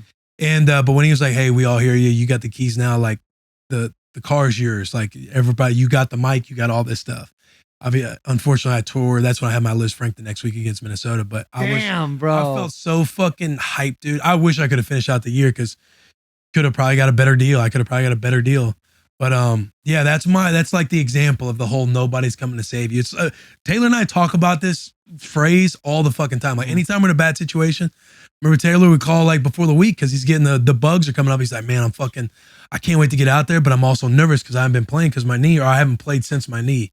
And it's like just the nobody's coming to save you mentality. And we just sit there and talk about it. It really is. It is such a good phrase too, because at the end of the day, that's true. It's not just for sports; it's for everything. Like if you're dealing with something that sucks, at the end of the day, brother, the only person that can save you is yourself. Yeah. There's no rafts, there's no life vests for you out there. You just got to keep treading water and figure out a way to find dry land. Yeah. And then fucking Well said. yeah, Yes. dust your knees off and fucking keep going, brother. Yeah. That truly is one of the hardest things to deal with is like adversity, because it's so easy to do the why me and look at somebody like looking at Will's perspective being undrafted and then my perspective being a first round pick. I'm sure a lot of times you would look at guys that were talented like crazy and would play really well, and you're like, man, I wish I could just be like that, where they seem like they're laissez-faire, no care attitude, they're just out there balling. Yeah. I fortunately being in that position that I was just talking about is every single person that you come across on a daily basis has the anxieties, has the stress that you're also dealing with. It might not be as strong at the time, but everybody's always working through something. When I was at the top of my game, making Pro Bowls and all that shit, like there was not a day that went by that I was like, when are people going to find out that I'm a phony? When are people going to find out that I'm a fraud? Like I literally feel like I'm part of the Truman Show, where everyone's allowing me to live this life and pretend that I'm good at something that I'm really not good at, and eventually the exposure is going to come. And so guys would talk to me all the time in the locker room and be like, "How do you stay so calm?" And I would think to myself, "Damn, I'm just a fucking fraud. Like I legit, I'm a fraud." Like, oh, you're not looking close enough. Yeah. You're just not. Yeah, you're not peeking behind the curtain, brother. Like you're looking at all the bedazzled shit on the walls. Like you just need to look around this back door, and you're gonna realize there's a lot of fucking demons that are coming out on the inside. And so it's really just that one of those things where everybody is going through shit. The best thing you can do in these situations is take care of your house first. Write down all the things that stress you out in one corner of a piece of paper, and on the other side of the piece of paper, just write down all the things you can control, and then just focus on those things. Because if you can't if the things you can't control, there is literally zero reason to worry about them. Everything else has to follow where it does. The bad attitude thing, that was my entire career. My like you saw it at the Titans. Like I always, in the middle of making Pro Bowls, in the middle of doing a whole bunch of stuff, like I would sit there and I would think of ways that people wronged me, or I was like, "See, they don't fucking believe in you." Mike Mularkey is a perfect example. I can't fucking stand that man. Worst coach I've ever had in my entire life. He would belittle me. He would talk down to me. He would treat me like shit. But at the same time, I'm thinking to myself, I'm going to prove this motherfucker wrong. I remember he kicked me out of practice. It was 2016. We were playing the Detroit Lions. First time going back up to Michigan since I got drafted, other than going to a couple court cases, but like going up to play. And I was like, I was getting pissed about something. And when I was on the football field, I had a bad fucking attitude. Like it didn't matter if it was my teammates, if I was playing in a game, like I had a different attitude when I was on the football field. And Mike thought I was doing some shit that I shouldn't have been doing, and he kicks me out of practice. And I fucking go into his office and I just reamed him for a while. Like telling him like, "You don't fucking understand," all these things, basically victimizing myself up and down the board of reason why he shouldn't treat me the way I am, But I did. And I used that going into the game. Same thing. Don't talk to anybody. No one fucking talks to me. People ask me a question. There's one word answers. And it's not the right thing to do, but there's a level of, I guess, narcissism that comes with playing an elite sport that you have to kind of have sometimes. Like you just got to focus on yourself, focus on what you can do. Cause in turn that helps the team and everything and all the things we preach in an organized sport. But like you got to find a way to keep a chip on your shoulder, even when everything's going right. Yeah. And even to that, you're saying the narcissistic thing, I think too, it's mainly like it gets emotional for us at times because we know how much work we put into it. Yeah. So when you work your fucking dick off for something and you feel like you deserve this certain opportunity and you're not getting it, it wears on you and it comes out. But you're right, man. At the end of the day, nobody lays on the pillow with the same stress. I don't care if you have a wife, whether it's husband, wife, whoever at home. My wife is not sharing the same stress with me. She asks and wants me to talk and tries to get me to talk, and I got a great circle around me. But no matter what, nobody is going to save you except yourself. What was the analogy you used about getting wet and you're just trying to find dry land? Keep treading water to find dry land. Yeah, like because there's no life reservers. There's nothing out there to help you. Yeah, which is true, dude. Like me and you can talk. If any of us are ever going through something, like it's very, very grateful to have the support of you and everything else. But no matter what, you're still laying there staring up at the ceiling in the pitch black night. Right. You know what I mean? Thinking about the same thing and then trying to compartmentalize, like, what someone said that is true. I should do this. I should do that. Like, no one is coming to save you, man. Yeah. And you should always talk to somebody about the stresses you're going through. At the end of the day, buddy, you hang up that phone. Will could call me right now, but me and Charlie this, or I'm dealing with that, or I wish the bus was doing any kind of issue, football, life, family, all that stuff. The minute you hang up the phone, brother, like you got all the support you need, but you have to be the one to take action and go do it. There's literally nothing you can do. There's no get out of jail free cards. You know what I'm saying? There is one thing you can do. You can throw on some Duke Cannon deodorant. Yeah. That'll make life a lot better. It makes you, in those high pressure situations, that cool, dry deodorant you put on, yes, sir, you feel a little more cool. That's because that warmer weather is here. Finally. That warmer weather is here and things are starting to heat up for the boys. But guess what? We're not sweating it on the bus. Why? Because Duke Cannon has our backs. Our pits are covered. That next man up mentality. If you need to upgrade your grooming routine or restock your favorites, Duke Cannon has everything you need, from antiperspirants, and deodorants to thick body wash and their big ass brick of soap. Personal endorsement, you guys already know this. The Coal Miner's Face Wash, that is my favorite product. You can pick up these hardworking products at dukecannon.com or use code Bussin10, BUSSIN 10 for 10% off your order, or go to a local Target because they have a nice little setup at all the Targets around the world. beautiful time. That was a nice. Hey, Jack, you've definitely done a good job of mediating this podcast. A couple of good questions to go and let me and Willie just run with it a little bit. I feel like just being a fan, like it's really interesting to like hear these perspectives because you almost assume them. Like I'll like create a perspective that you have in my head just because I think that's how you would operate at this level. But at the end of the day, I feel like those perspectives are just assumptions. And so it's nice to hear from the source and like seeing both ends of the perspective from being undrafted and being drafted at a very high round. No matter how many years we hear this over and over, it's still refreshing to hear it come draft day. And I know there's so many young kids and current players that take this as like game. It's free game. And so thank you guys for sharing it. And it's fun to see like these new kids who are about to have their lives changed forever come. What is it? Wednesday is the first night or Thursday? Thursday's the first night. So it's fun to revisit this every year. Just kind of going back over it and hearing good, wholesome perspectives that like, if you get drafted first overall or you're Mr. Relevant or you don't even make it on the ticker, I feel like it helps at least one person out there revisiting these kind of conversations. So appreciate y'all opening up. It's crazy the amount of like internal warfare you go through as a football player. I'm sure in any other sport. Like I literally made it a point to never post me working out ever. Not like anything, because I was so afraid that if people see me working, then all of a sudden, like someone else would take that and be like, oh, I got to work harder too. I would always like edge on the area of being like, I can't let anybody see me working. It was just the most ridiculous fight. It is funny how many internal games that we all play. Warfare, dude. And it's not a healthy lifestyle at all. Like it really isn't. Like you're just so zoomed into one singular thing. And like for me, especially like when I am focused on one thing, there's anything that gets in the way gets just absolutely destroyed. And I You just try to destroy it anyway. you try to destroy it. That self-destruct button, brother. It is something else. Absolutely something. Yeah. It's a wild deal. But hey, the draft's gonna be fucking awesome. I'm stoked to see what the Titans do. You see them talking about a lot of quarterbacks right now. But I think their best bet is a tackle. There's some rumors going around that Tannehill's on the trade block. I did see that. Even Derrick Henry, that rumor was circulating about Derrick Henry. Yeah, I was on the getting plane traded when to I the saw Eagles. that.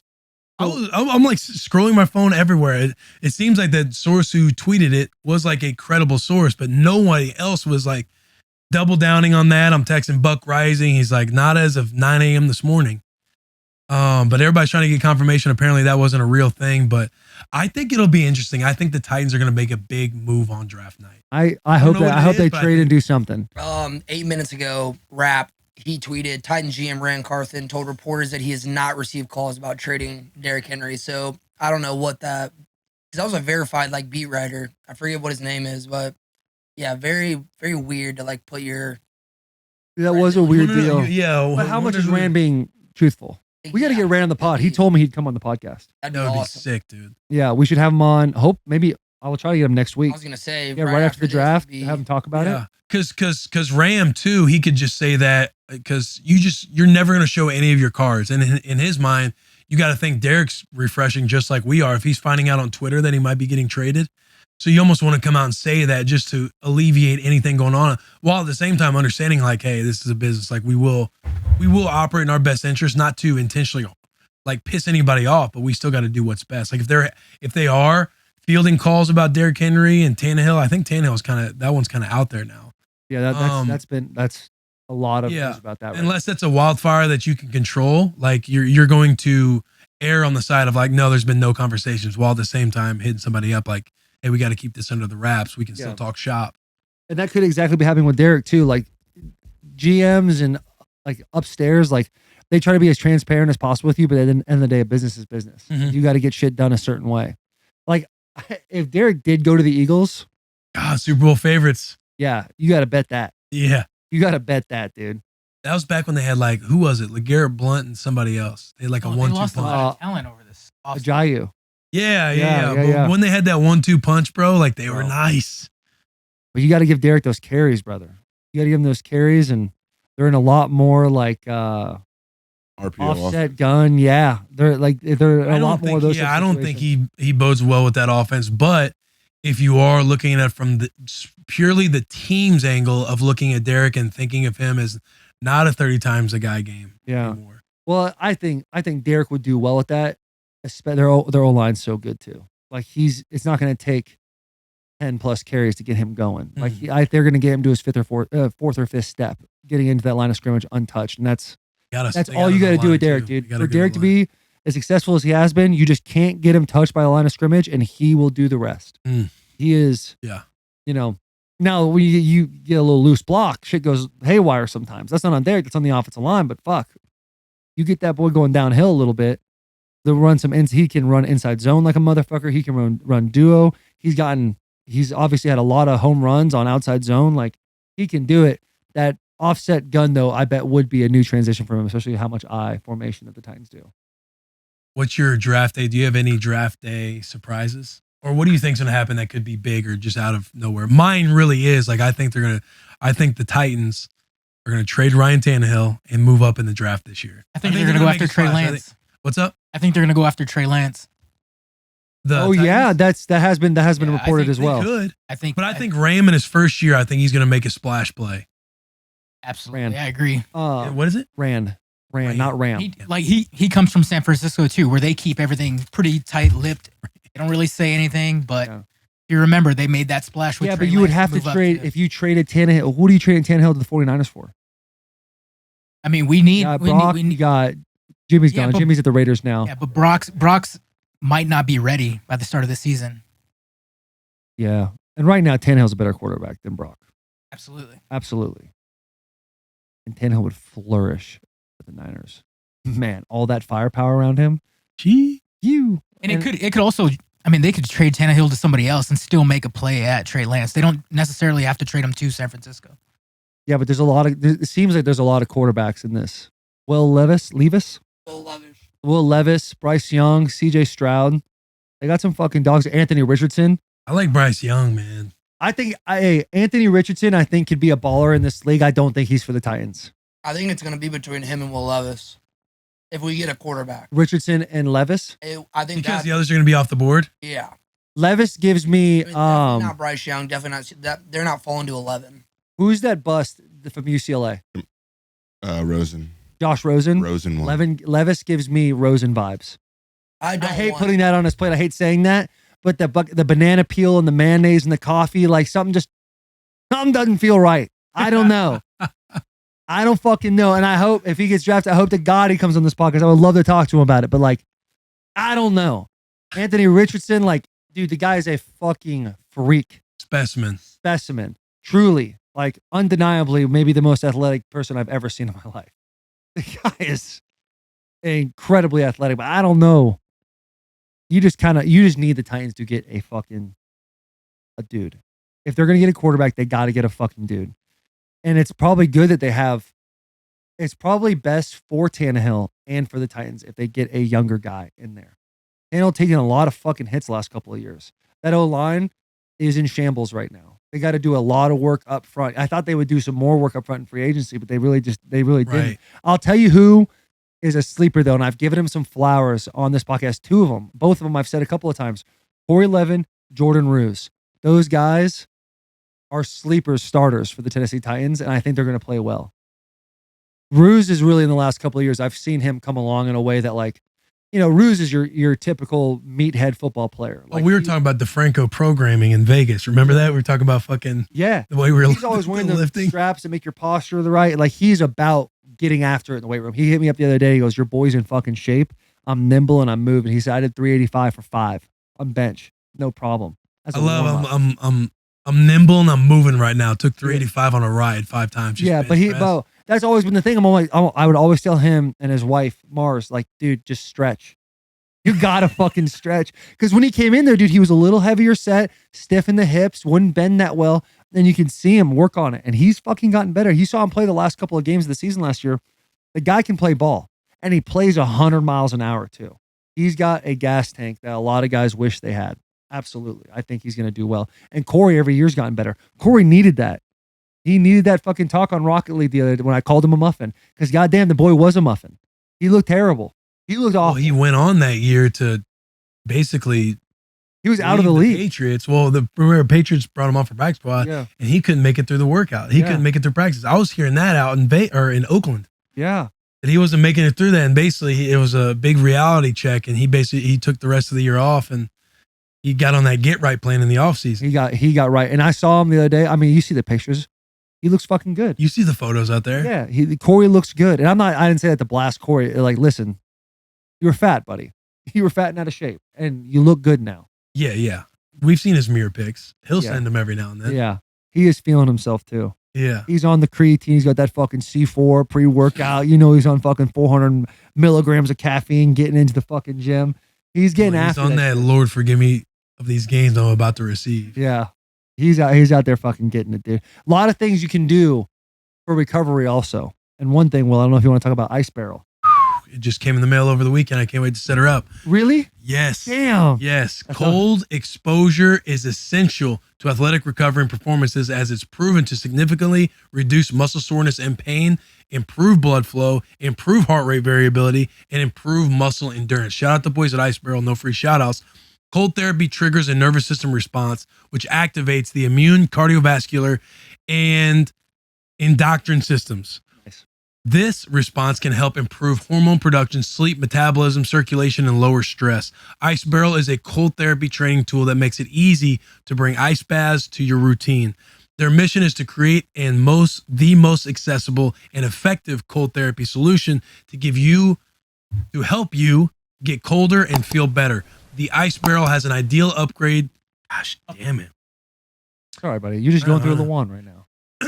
The Ice Barrel has an ideal upright position for full body immersion, making it easier to breathe and relax compared to lying down. The Ice Barrel doesn't take up a lot of space while still comfortably holding up to 105 gallons, suitable for people up to 6'6". Just missed it.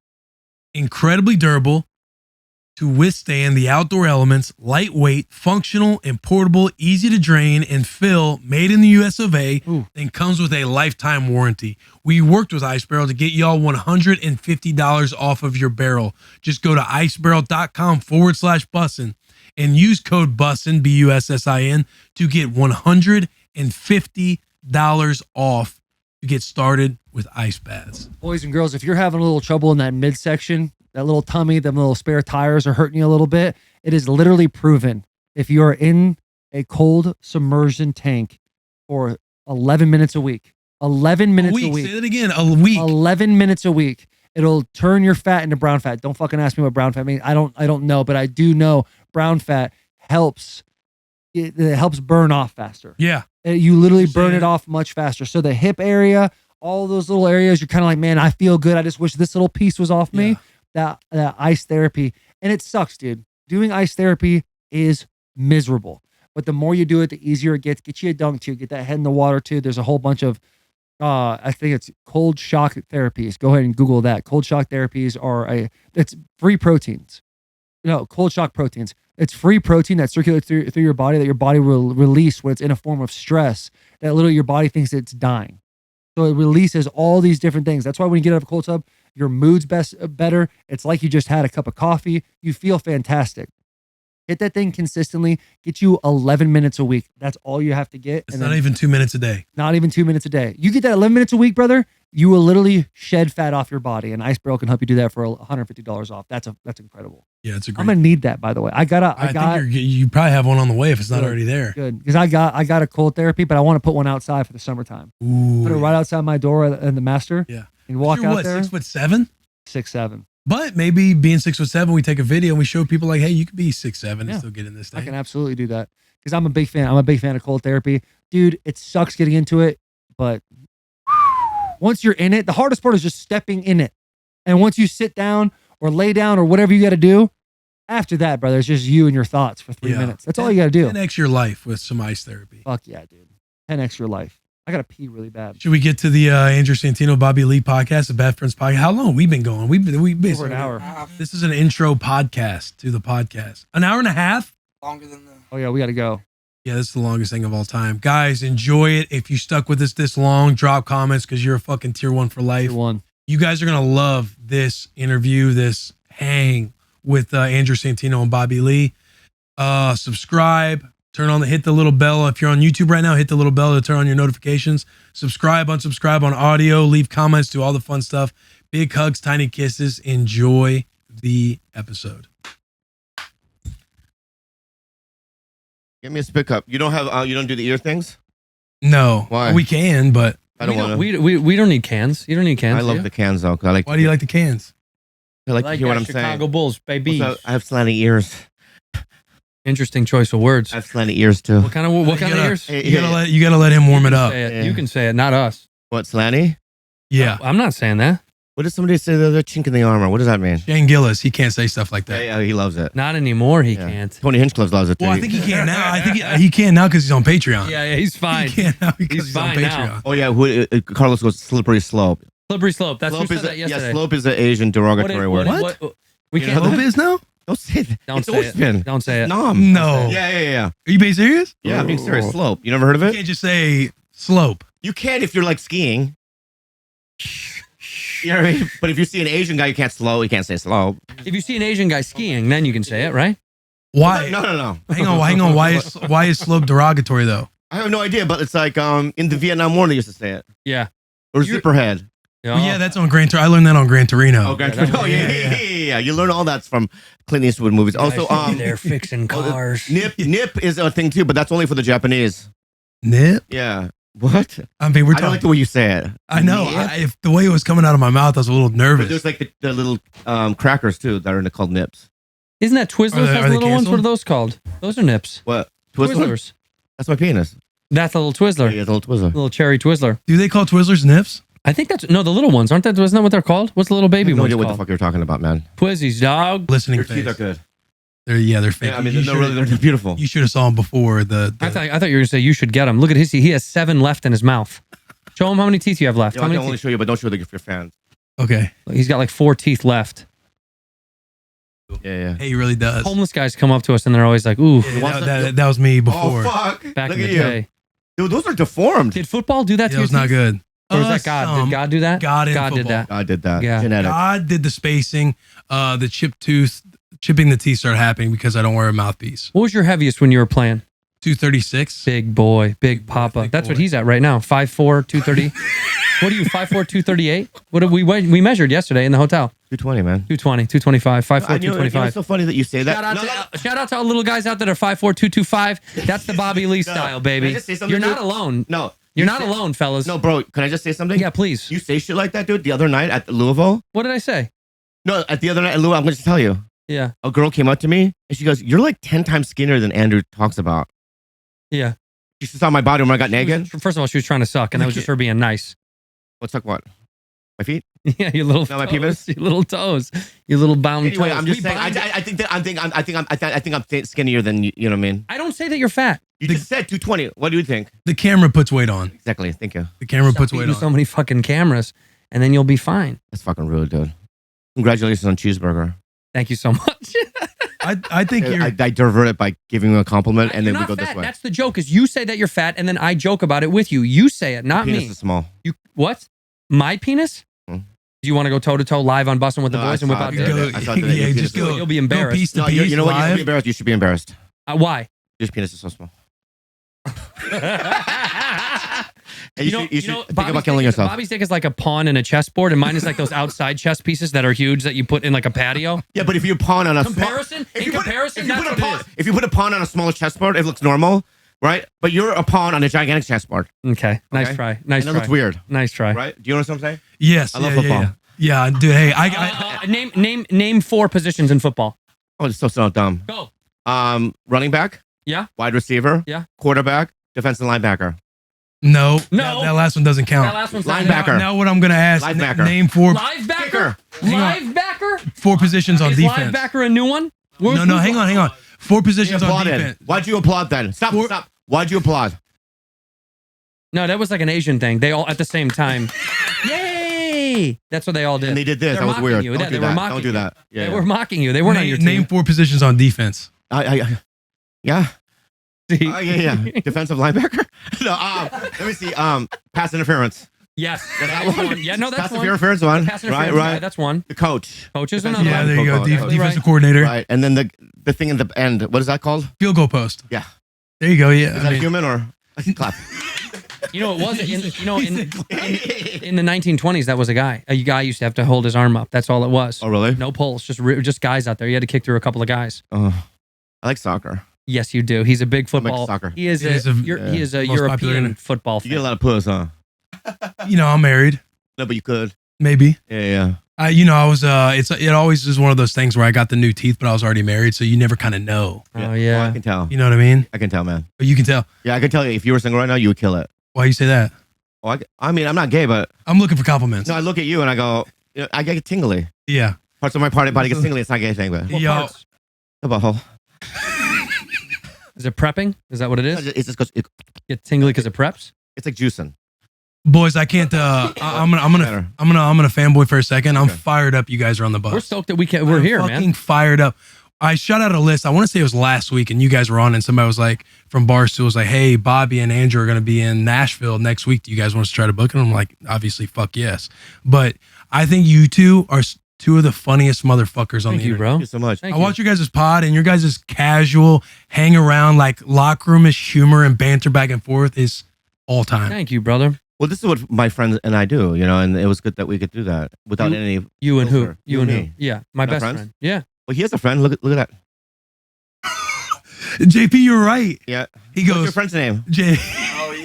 You have I'll tell you what, I got- you have a bunch of like face wash out there. You can't use it. Okay, listen. So here's Why what are you being so mean? We just showed I'm up on the not bus. being mean. You know what I mean? He first off brought up the thing. But he didn't insult you. He hasn't said one mean thing about you. I don't love him. But but now he can. This is what we need. We need a good roasting. You know what I mean? Like Now I'm he can honored. Start making fun of Dude, you. this guy never gets bullied, dude. Look at him. Yes, he did. Oh, machine. brother, You you don't know want to watch his face one time. When he was young, you don't know his you life. don't grow up with teeth like that and not get bullied.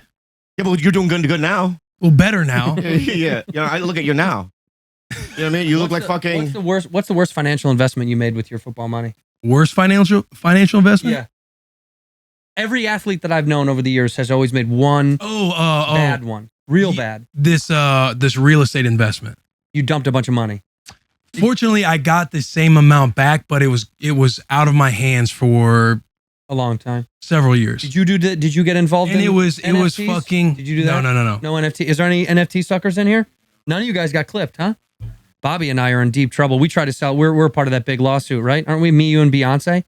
We push a bunch of NFTs. We're up on trial for like 850 million or something. What kind of NFTs was We're going to basically prison. It was, you know, they have bored apes. You know, bored apes. Yeah, you have one. We had excitable apes. They were little Korean apes. We had a little excitable apes, and we sold them. How much did we sell those for?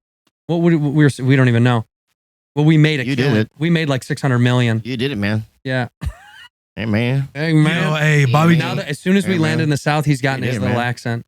Do you guys enjoy being in Nashville, touring around the Hey, South? man, I love it, man. We love it. I love the fry shit. I mean, I love white people. I love American flag T-shirts. Dude, he asked the bus driver, the driver on the way here, if it'd be okay if he would wander through the Appalachians by himself. I've always wanted to go, you know, to Appalachia, You know where you should go is a Buc-ee's. the Bucky. Yeah, we got it. It's a stop. It's like a truck stop. It's We got to go a there. Disneyland of gas stations. Now, when I walk in there, would they say hello to me? Yeah, there's a mascot and everything. You can get a photo. What's the mascot? It's like a meth addict? it's a massive. Oh, it's a beaver? massive Oh. beaver. I'm talking about 100 gas pumps. Look at It this. is the biggest gas station. Oh, we got to go to in the Beaver. country. We got to go there, If you man. walked in there, they'd think that you were like the talent for the day. They'd be like, "He's here. Put him up there. Take pictures with him." Yeah. They would trap you and make you think like you're the attraction. Now, if you go to a small gas station outside of the city of Nashville, that's where you should probably. But they're Not- not going don't- to kill me. They're not going to kill me. Well, look at You look at never this. know. See, they do. They all they praise this beaver outside. It used to be an Asian guy, and they would put him up on the poster, take photos with him. So if you go there, they'd trap you and they'd keep you. Yeah. So you don't want to do that. We'll have to pass. Well, through. they actually had one in Japan. They opened one of those and then they ate them. They ate that gigantic. They ate the bucket? They ate the whole fucking thing. Yeah. You know what I mean? Look at all that. Look at that gas, dude. Look at that. That's America right there. But do you think that like I'm single now? You think the white chicks out here would like me or no? I think they want to experience you. Yeah. Are there any white girls You know, out I in do rabbit Nashville? style. You know that? What's rabbit style? Explain that. You know what I mean? You know, I'm like a sewing machine when I'm Like in there. fucking thumper. I go, you know, like, it's good. They love it. Like, ooh, you know what I mean? You think I'm good? I think you're. Thank you. I think you're something. Hey man, love it to be here. You're a good guy. Can I touch you here? Yeah, absolutely. That's weird. Yeah. Earlier, I gave you a little touch. You were a little uncomfortable with that. You know, now that we get to, I really like you now. So now we know each other. What did it take for you to really like me? I don't know. Just something about your sparkly eyes. You have Chinese eyes. Dude. You have your friend up here. You have Chinese eyes. I'm like, because I'm looking at you from the nose up. I'm like, oh, Dad. When we were talking about how we were going to be seated, JP was like, let's put the squinty-eyed guys up on the chairs. There you go. So yeah, I do get made fun for that. No, what? It's a beautiful look, dude. Yeah. You like it? Yeah, I love it. It's so like fucking old. It's what's good about it is my wife, she's half Filipino and I have, smaller eyes than her. Dude, she's half Filipino, like my ex-girlfriend. Fuck yeah, dude. What's the other half? Good old fashioned. Yeah. Yeah, regular. Good old fashioned what? Christian? Just good old fashioned regular Yeah, white. Yeah. You guys are a very good flavor, though. What? Good old Like, your fashioned white. flavor will never go away. Just chicken breast. Vanilla. Regular It'll chicken. never go away. Unseasoned chicken breast. I'm like fucking some weird thing, like lychee fruit ice cream. You're bulgogi. like season. You're a little bowl of bulgogi. It But looks awful, but it tastes delicious. That's what Yeah, but as exactly the what ice you cream, are. it tastes fucking awful. Yeah, but also like everyone will always want to sample you.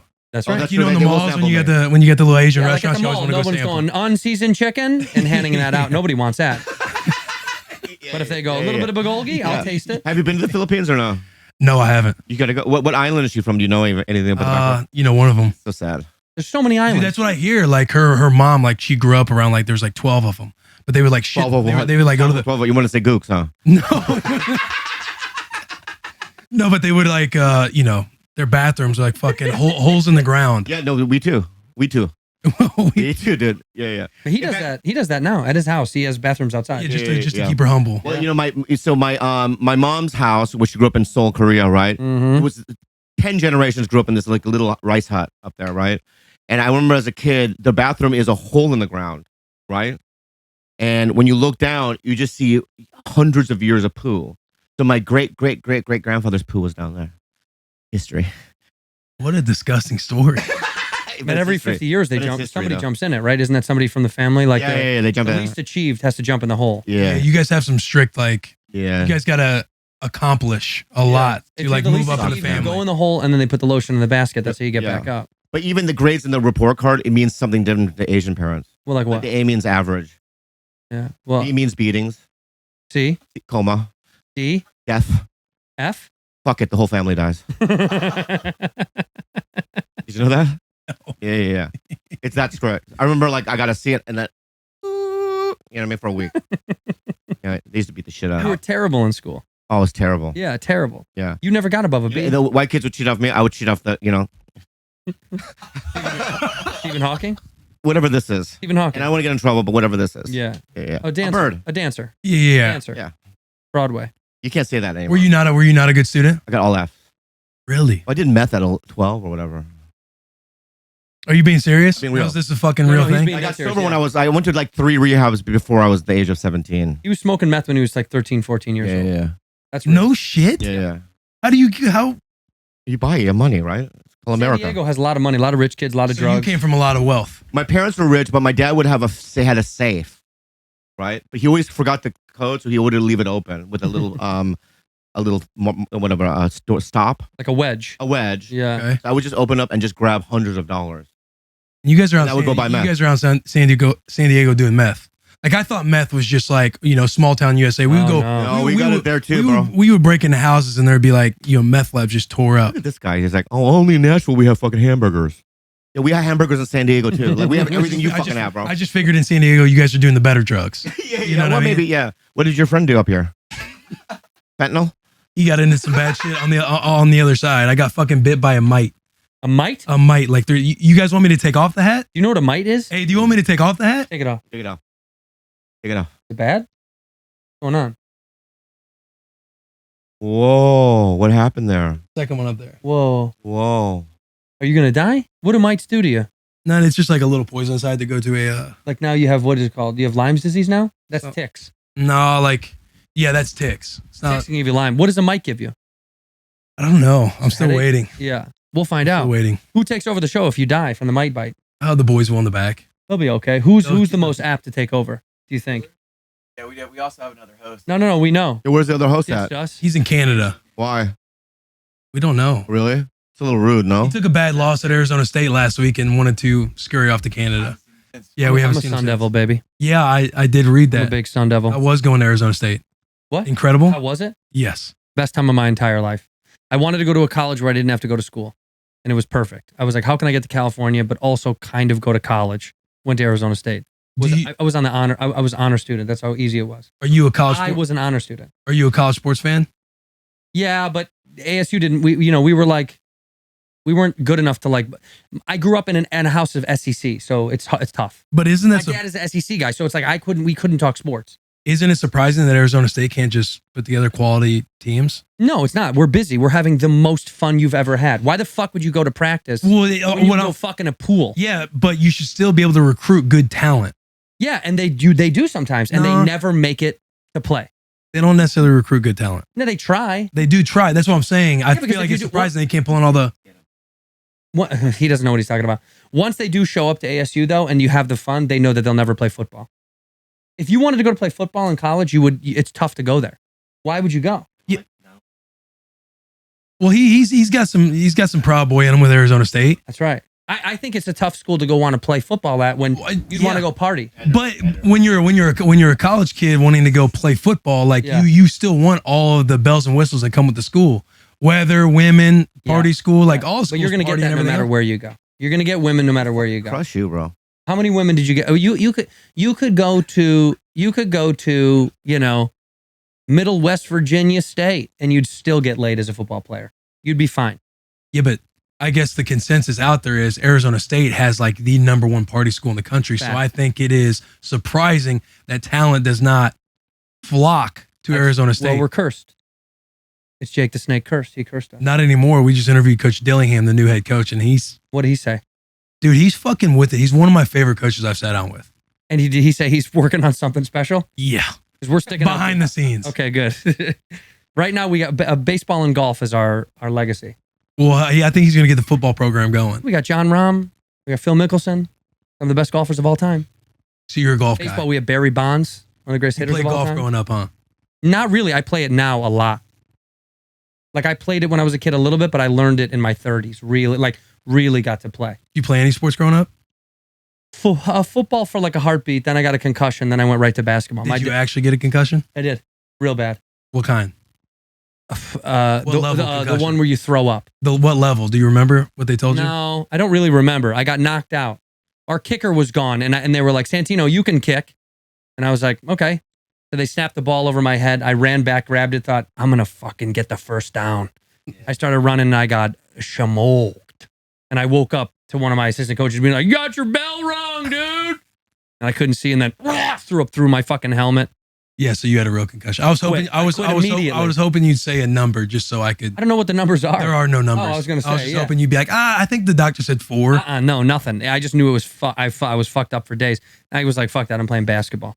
Basketball, a little bit of baseball, and then now in golf. I'm too grown to sports. Now, no sports. Bobby's You're older now. Yeah. He can't do sports. He's not a sports fan, huh? He likes video games. He plays Stardew Valley till 5 in the morning. Ping pong. Oh, you're a good ping pong player? It runs in his blood. Yeah. Ping pong. I can play ping pong. I play tennis a little bit. His great grandfather was an international ping pong champion. I was a wrestling team too. I was on the wrestling team. I don't What's so believe funny? you. I don't believe you. Class. 98, then 105. And if you look at my It's Instagram, if actually you go true. down there, you can see wrestling photos. So I don't like your laugh, friend. Yo, you got worked in wrestling. I was. What do you mean? I was undefeated. No, you weren't. Yeah, he was really good. I was really good. My brother was like His brother was. CIF champ like 4 years since his freshman year. We were very good. Fuck off. No, come on, bro. all right, man. You know what I mean? They're the Lee boys right there. I'm athletic, man. Well, that's not true. What do you mean? You're not athletic. Look right there. The first one, me wrestling Triple H. That's Triple H. Triple H tapped out. Yeah. He tapped out. Look at that sketch, man. Look at me. Yeah, it is. You're not. Okay. You're not athletic, but I want you to you wrestled. Yeah, but isn't that interesting that photo? You wrestling. Yeah. You wrestling Triple H. Yeah, me wrestling Triple H. One of your best moments of your life, you said. I've had other moments. Like what? Wait, Wait, let's go back real fast. You saying you're athletic? Because come on, man. what do you mean? You're not athletic. I was He- on he the could tennis be- he team could in just high be school, smaller. and I He was could on the just be wrestling. smaller. What I'm telling you is he had ability when he was young, but he doesn't have like athleticism doesn't run in his bone. Like He does run in my dad was a professional boxer. Did you know that? he's not. He was not. Did your Yeah, dad he was. pissed in a jar for 6 That's months later straight? in life, but when he was younger, he was a boxer. He was like 0-8. No, that was his record. He never won, and he quit.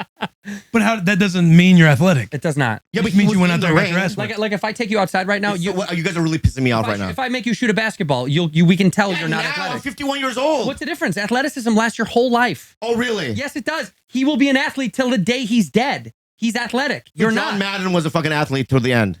John Madden? Yeah. Yeah, I bet you he could do any sport better than you till he died. Till he died. When he was drooling turducken out of the side of his mouth, he could have thrown a football better than you, kicked a ball better than you, shot a basketball better than you. Disrespect toward me. 100%. Real disrespect. All right. 100%. And let me say this. It's not No not matter what you hidden. say, no matter what you say, Everyone knows I no disrespect matter what you say, dude, you have a very small penis, and just know that. Okay. Yeah, he goes back to this old well, this old tiny well, and you know it's not true. Hey, can you do an Asian accent? I love him. I really do. Just try. You can cut it out. Let's just try. What do you want me to say? Just go, hello, how are you? He literally goes, "Oh well." He got all Who did that? like a parent that's very concerned. Yeah. You can cut it out. Just try. Cut it out. Hello. I love it. Perfect. It's perfect. You gotta leave that in. Yeah, that's Yeah, Yeah, yeah, yeah. That's like my. That's like the Team America. That's Oh, great. hello. That Yeah, actually very sounds good, very good. exactly like Yeah. And you're married to an Asian. I feel like you can do it. Dirk Allah. Did you guys big Team America fans over here? Yeah. that. Time. I love that movie. Yeah, good movie. Wait, do you have kids? Yes, one. She just turned one 2 weeks ago. Oh, congratulations. Cute. Awesome. We're obsessed with her. You want? Do you guys want No kids? kids. I have Okay, no kids. no kids. I I have know no. you have no kids. Do you Yes, guys? no want girl. my kids? kid. This is my child. Tell me, but be honest. Am I like your dad a little bit? Well, the way you talk to me, yeah. Yeah. I didn't designate you as Do my I father. take care of you like a father a little bit? Yeah. I watch over you, don't I? I think it did I it. make sure you get food. He does bedtime stories. I do everything he needs me yeah. to do. I am like They're a all papa. like, you know what I mean, Asian bedtime stories. Why do you do that?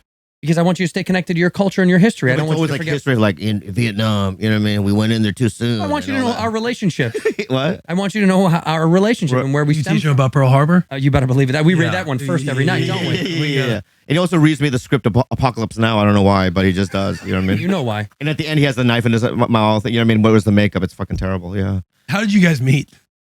We met 15 years ago or so. I don't even know how many years ago, but about that time, 15 years ago at the Comedy Store. Bobby saw me performing. Well, the first night, I'll just tell you, I was in the original room at the Comedy Store, and I was sitting next to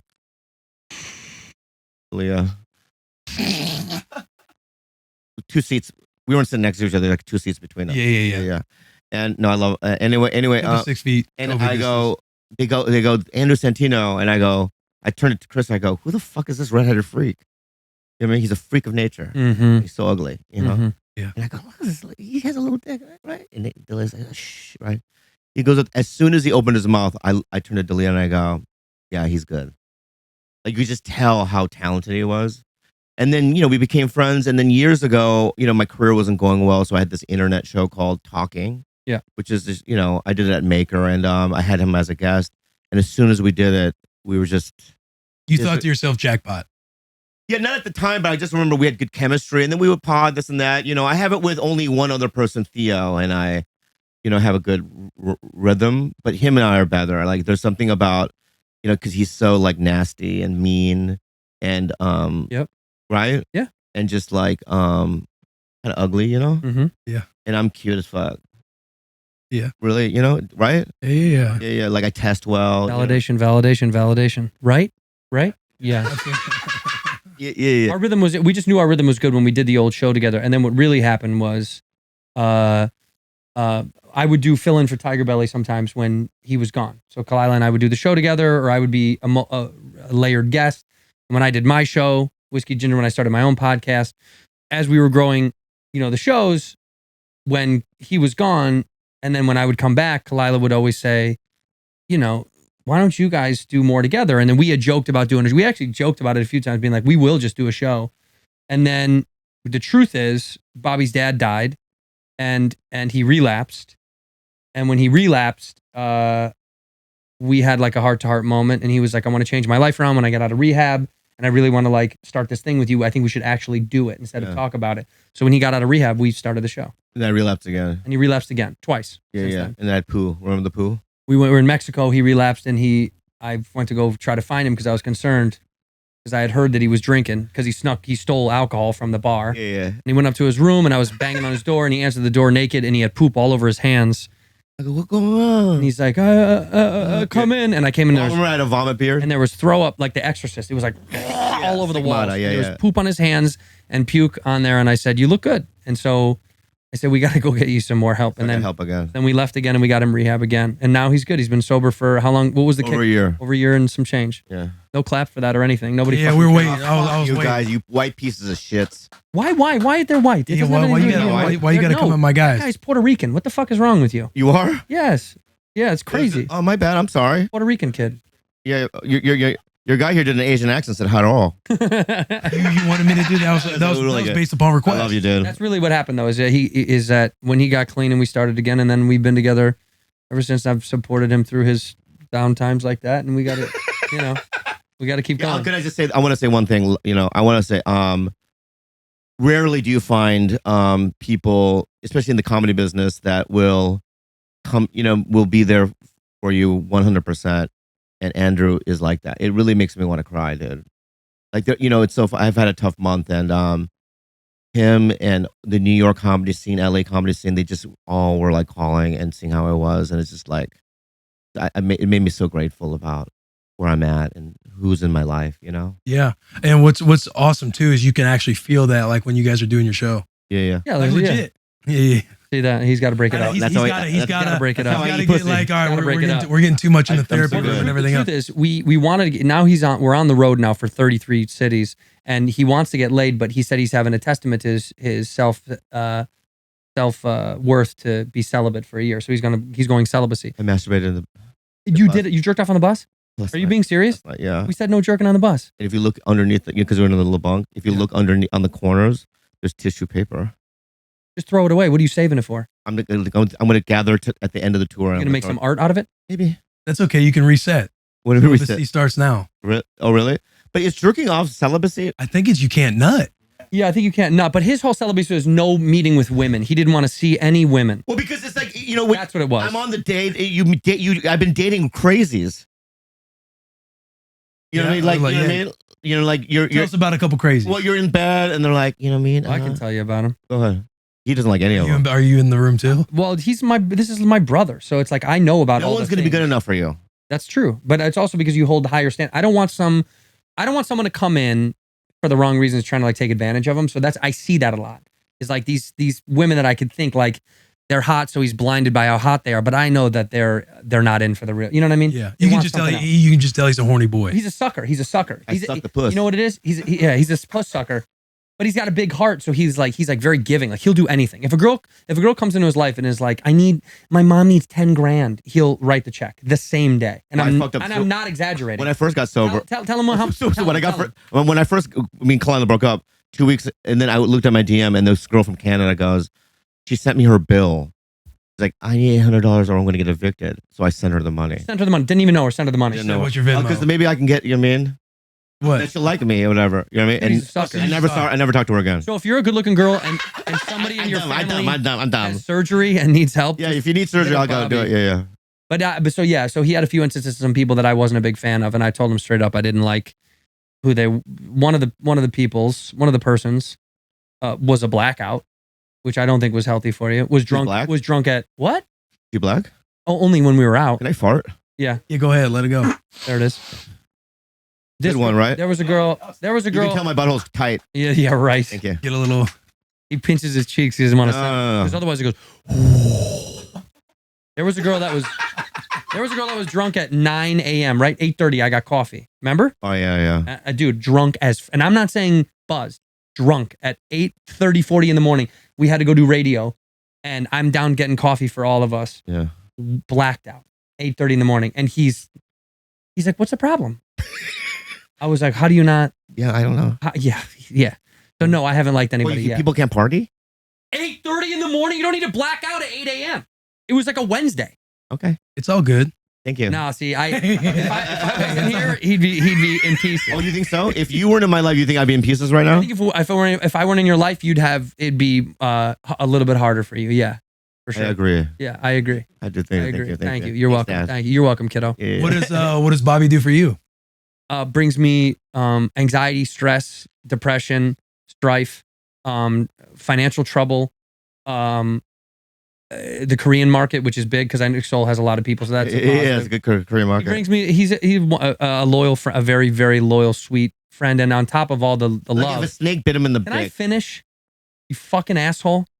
On top of all the love that he gives me, Remind me of the snake thing though. he is easily the funniest person I've ever worked with in my entire life. That's just a fact. Just because the rhythm is perfect. And look, if I'm in the woods and a snake bit me on the dick, go ahead, finish the joke. If a snake bit him in the dick and he was losing his life in the middle of the woods, would you suck that venom out of his dick? He'd die. Yeah, I went this way. I know, I saw. You see? No, I would suck You it. would. I would suck it even if there was no The there's no snake. The real truth is, Yeah. whenever he does blow me on the bus, Just a gunshot to the arm, and you're like, all right, I'll suck your dick. I'll suck your dick. Like, yeah, I don't need whenever you to do that. he's on the bus and he wants to blow me, he texts me. He'll go, tell me a snake bit you in front of everybody. So I have to go to the bus. I go, a snake bit me outside. And he justifies what we do. Yeah, that's great. But that we're a perfect little pair. We're snake like venom. the perfect odd couple. That's why. Yeah, it's good. Yeah, you guys are both in each other's immediate circle. Yeah. Yeah, it's interesting. You know what I also love about the podcast community is we all kind of grew closer. You know, Yeah. I think without it, I wouldn't know as many people. But in order for the comedy podcast community to strive, we have to do each other's podcasts for everything to grow. And I think in that exchange has been healthy for New York and LA because we know we got DeStefano and Schultz and all those Sam Morrell and all those. and We did Norman. it as an answer to the business because we were tired of the business telling us that we could or couldn't do shit. So we were like, okay, fuck it. We'll just make our own shows. We'll grow them together. We'll have other comics that we know or even that we don't know and grow the audiences. And then now we're on a tour where we're doing 33 cities. We both do stand up. So you get both of us doing 25, 30 minutes of stand up. Then we do another hour and a half, if not more, of bits from the podcast that we've done over the years. We interact with fans. So it's like we grew this new audience. We already had stand-up audiences, but we grew like another chunk. So it's changed our lives in a way that I'm so happy about. May I? Yeah, go ahead. Also, what's great about it is, me and Andrew have been in the business for a while, and you have these gatekeepers in LA. Like in New York, they're everywhere. Yeah, 12 people, like club, people, Montreal, and then also like television. And what podcasting did was because, like when I audition for something, I'm fifth. Right? They're going, oh, it's either Ronnie Chang if he can't do it, Jimmy O. Yang. You know what I mean? There's like a list, Randall Park, right? There's a list true. of like, you know what I mean? Oh, you know what I mean? No. That's Randall Park. Oh, I get it. Yeah, And, that's true. He does yeah, look like that. and so, but by doing it ourselves, I kind of cut the line and I show people. I mean, I'm the number one Asian guy. Do you think you're number one right now? Number one. I mean, if you look at the funniest Asian guy, in Ranker or whatever, Funniest Asian, Funniest Asian I'm on the comedian? list. I gotta be on the list. I think we're gonna do the Asian community. We gotta go Asian entertainers. No, You can't just do comedian. comedians. Just do Ronnie comedian. Chang, comedian. That's so funny. Wait, stop there. Comedians, Asian people. Ronnie Chang, Andrew Fung, I'm not even on the list. KT Tatara. He said, "I'm not even on the." I'm not even on the list. Oh, He's that like, right. I think Bobby Lee right there. But Randall Park is first. Oh Then Ronnie fuck! Chang. The list Then is Ali changed. Wong. Then Shang Wang. The language. Oh, they're Then Bobby Lee. You're I'm fifth. fifth. That's not You're bad. moving up.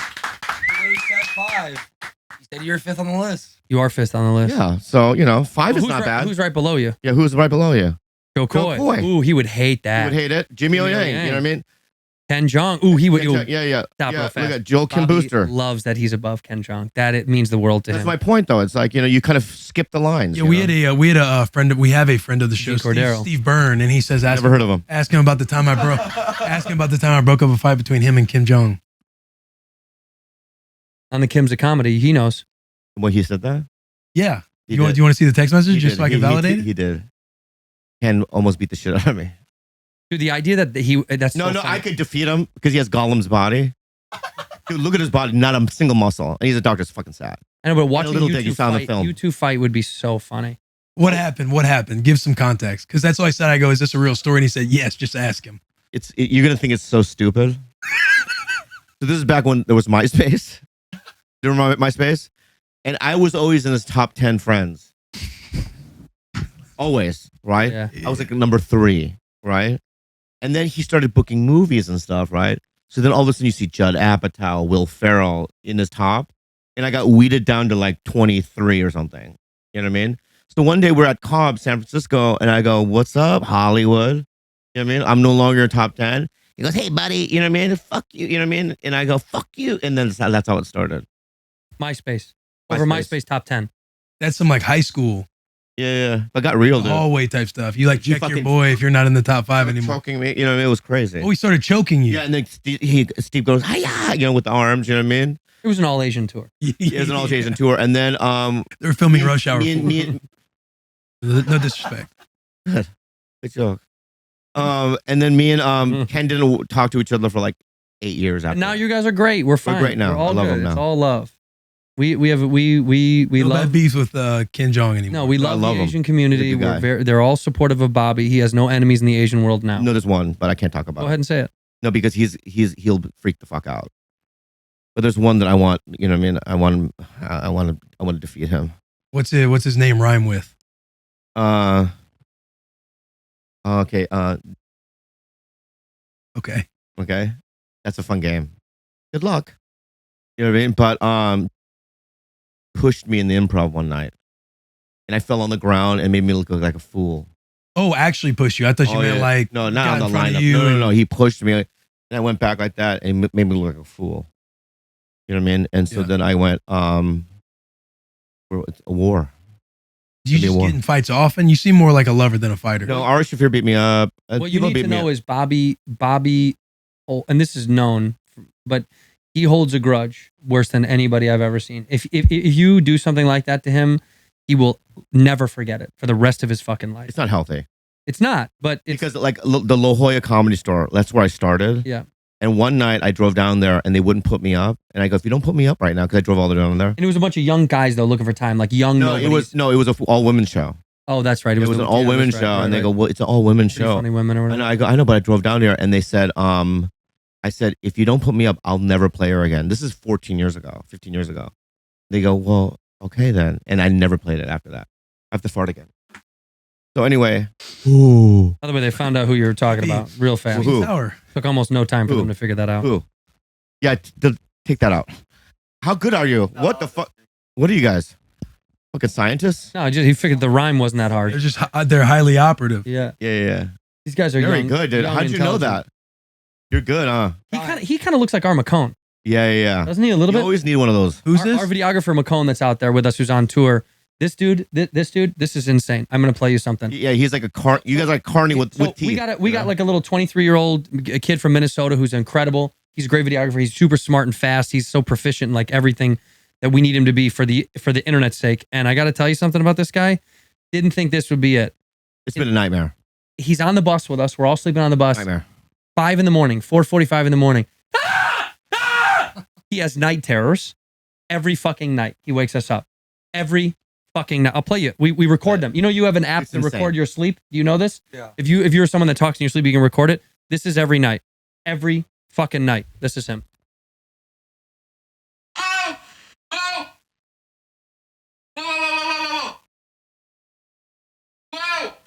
Every night. Or he'll just talk to himself. Or it's this. There wasn't not no dirty side about unmatched message, Barbara. Every fucking night. Every night we have to deal with this fucking kid. It's a nightmare.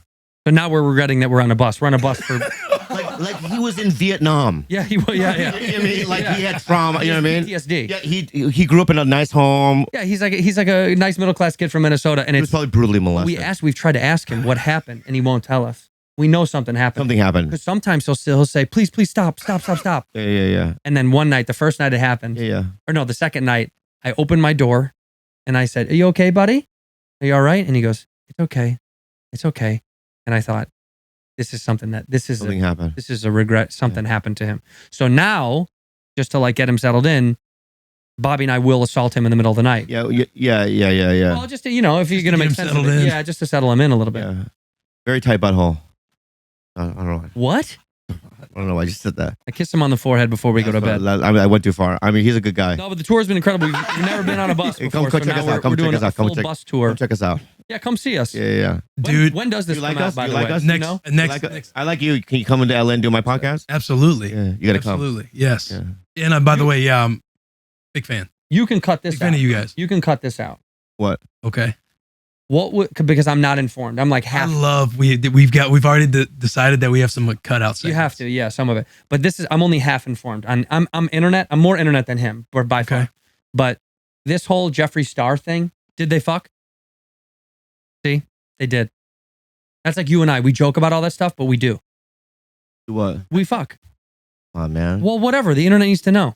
Yeah, we do. Yeah, I wish he was here. When I told Taylor, I was like, "Hey, man, the boys are gonna be." I just got pitched this morning that they're gonna be in Nashville, and I was like, "We have to accept." I know that's painful to hear, and he's like, "Dude, I have so much fucking FOMO, but obviously I have the most." Well, we love you. I know he's not here, but we love you. And I will say this: I went to Kid Rock's bar this morning with my friend Piggy, Did you and bring your they did you had bring a case they had a of ton Bud of Light? Bud Light, dude. Yeah. They had a ton of Bud Light. So Kid Rock, you're a fucking liar because I know this, and this is his territory. Doesn't he live here? Oh yeah, I'm this calling you out, Rock. This is his calling backyard. you out, big dog. There was so much Bud Light at your bar, boy. I don't know what you got going on, boy. He's a full-on replica of the White House that he lives in a mansion here in Nashville. Does he Yeah, really? I did hear that. I can look it up. You guys know him? Has he been on the show? Mm-mm. Would you ever Never have have. him on the show? Absolutely. Yeah, why not? But would you make fun of that or no? Would you hold back? Yeah, I mean, you'd want to ask in the best way possible, like how to figure out how to get around some of these questions. You know how it is when you have a guest on, you're trying to feel him out. Like, we don't know him. Yeah, but I would call him out for that shit. That was so whack. I thought that was so fucking whack. We made fun of him on our show incessantly because I was like, we did a whole bit where we're like, Like, what's really going on, Kid Rock? Did you stub your toe this morning? Is someone you know in your family like sick? Right. Did the dog not come to you first? He went to your wife this morning. Like, what all happened? He's not mad about the person on the can. I don't remember their name now. He's more about all the other shit, and something's going on. It's the politics. Yeah, but it's also like, no, I think life is what gets people more mad. It's like him wanting to stand on a certain side of the fence. Gives a shit, dude. It's beer. But It's fucking what I'm worthless. telling you is if he came on and you just do that right I there, would right away. yeah, but then you're not gonna. I'd walk him. You're not gonna air the pod. No, I'd air it. He'd walk, and then we'd air it, just because like it's way more fun for us. You would kiss his ass. Nah, I wouldn't. Yeah, you would. Nah. You're Hollywood, baby. I am. I'm Hollywood. Yeah. You're more Hollywood. That's his house. That's what he's building currently. It's supposed to be a replica of the White House, but it's here in Nashville on a 200 acre property. It's like 7 miles. He's like the white Kanye. I can't wait till he goes on like an anti-Jew rant. He's on the roof of that being like, what's up with the Jews? Waving an American flag. But also the whole cutting stuff out of a pod if you're going to. Yeah, no. But that's something that you'd have to joke about because it's so extreme. I don't disagree with joking about it. Out of your way to like make a viral video. That's not like I don't want to talk about it. That's like I need you to see me shoot Bud Light in my backyard. And he opens the video by going, if Grandpa's feeling frisky, you got to get some consulting on some of that. I mean, that's like I laughed immediately. Yeah, absolutely. And then I thought, oh, this is a bit. He's working with Bud Light. Right. Which I still think it's a conspiracy. You think what's a conspiracy? I think the whole thing was a conspiracy. I think this was for Bud Light to raise their stock. Didn't it drop? No, it went through. Look at it now. Look up Bud Light stock right now. It's higher than it's ever been. So it dropped and then just fucking took off. Through the roof. I should have bought. We talked about it last night. Yeah, you talked about it. At TGI Fridays while we got a fly in our. There was a fly in our TGI Fridays. I mean, ultimately, it's like, are we in a fucking matrix? We are. 65, 43. Look at it. Look at the graph. Look at the chart. We're back, baby. We're back, baby. You're rooting for you're pro Bud Light. I'm pro Bud Light. See, it dipped. It went right back. It's going to continue to climb. So if you're buying stock, buy Bud Light. This is Money Watch. Yeah, that's 3 months. Huh? That's the 3-month graph. And look at it now. Wow. We're moving, baby. We're good. Incredible. It's going to keep going up. Are you invested in Bud Light? Maybe.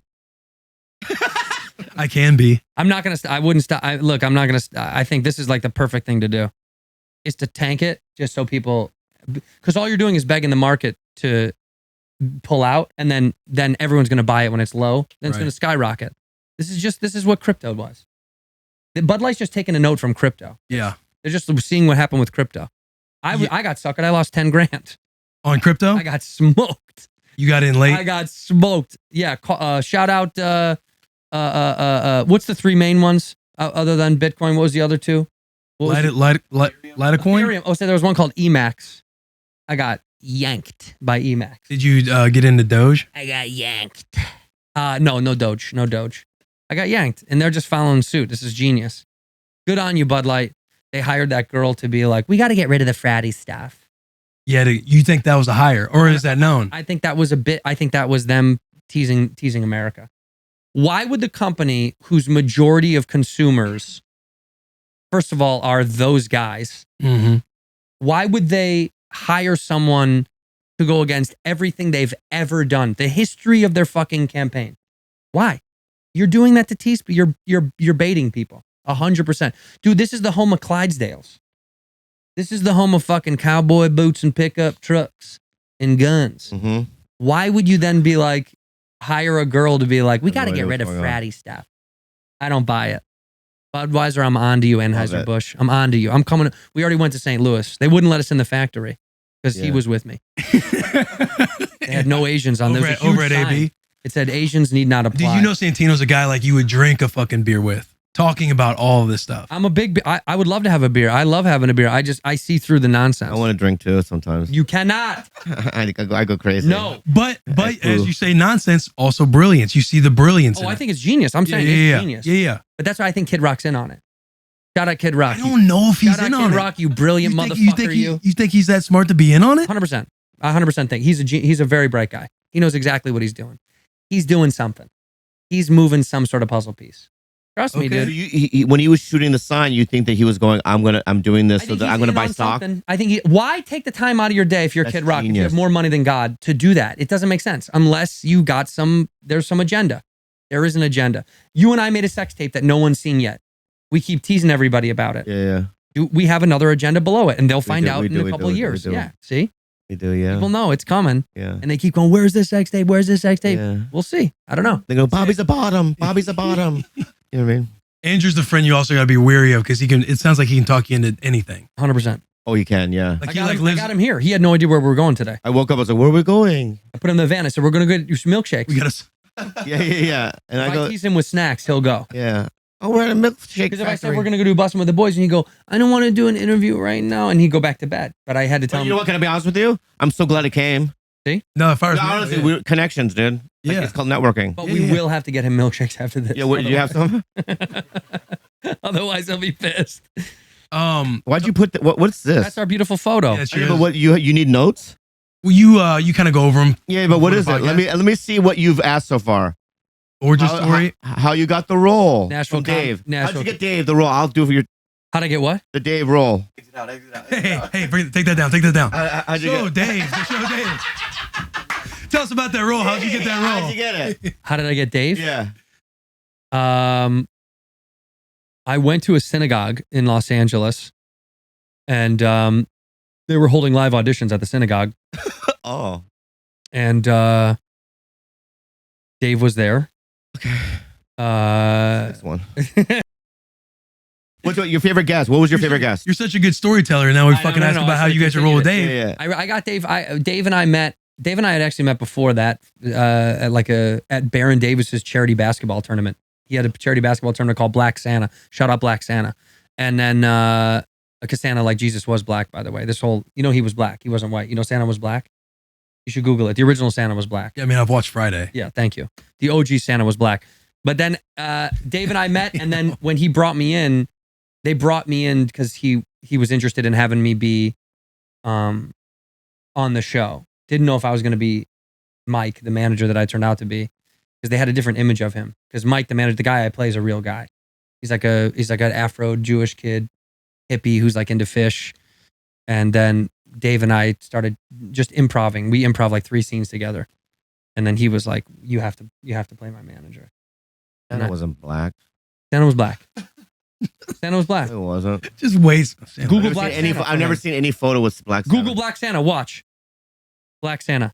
In fact, I've never seen black people in snow. Bam, Black Santa. Oh shit, you're right. Told you. Well, put Asian Santa. Put that. Though you'll see all kinds of photos. Asian Santa. There's no chance there's an Asian Santa. Yeah. No image available. Look, that's not Asian Santa, dude. Look at that. Oh, my grandma. What is he? What is he? Oh, my grandma. What is he giving you? What gift? Look at what? That's Randall Park. No, he's giving you. What is he going to give you? He's giving you the little rice candy. You know how the wrapper melts in your mouth? Do you get cold edamame in your stocking if you're bad that year? A what? You get cold edamame in your stocking if you're bad that year? Yeah. I do. You get lumps of cold edamame? Yeah. There's probably Down syndrome Santa. Google that. Down syndrome Santa. Let's see the varieties. Well, how many Down do they syndrome have? Santa. Yeah, the internet does have a lot of stuff. Yeah. There she is. There he is. They have it all. Bingle gels. Yeah.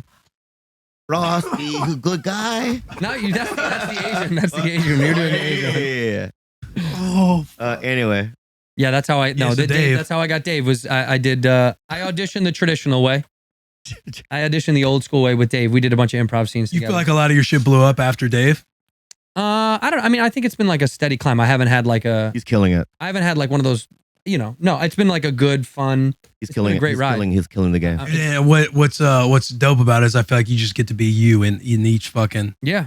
For the most part, I get to. I did a movie that's gonna come out at the end of the year where I get to be a different. I get to play a little bit something else with Zac Efron and John Cena. He did a great movie on Netflix with Kevin Hart. It was great. What's it called? It's called Me Time. Yeah. It's Yeah, good. he's jealous. Oh, good. He's jealous because Kevin won't work. Sorry, with you him. were on Pineapple Express. Yeah, 50 years ago. Yeah, it was. It was I like did a movie with Kevin Hart. what was it called? Borderlands. But you're not in it.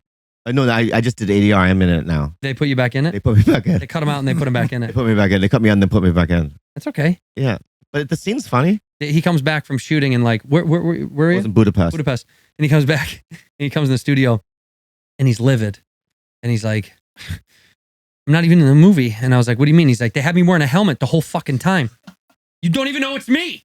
Yeah, they had me in a helmet, and then I go, "Can I take it off?" Because the soldier, because I'm in space. I'm a space soldier, like a stormtrooper. Okay. And they go, "Can I just take it off?" They're like, "No, keep it on." So I'm doing lines with the helmet on. I go, "What? You could have just got anybody, right?" But then at one point, I do take it off. But your essence is what they needed. Right.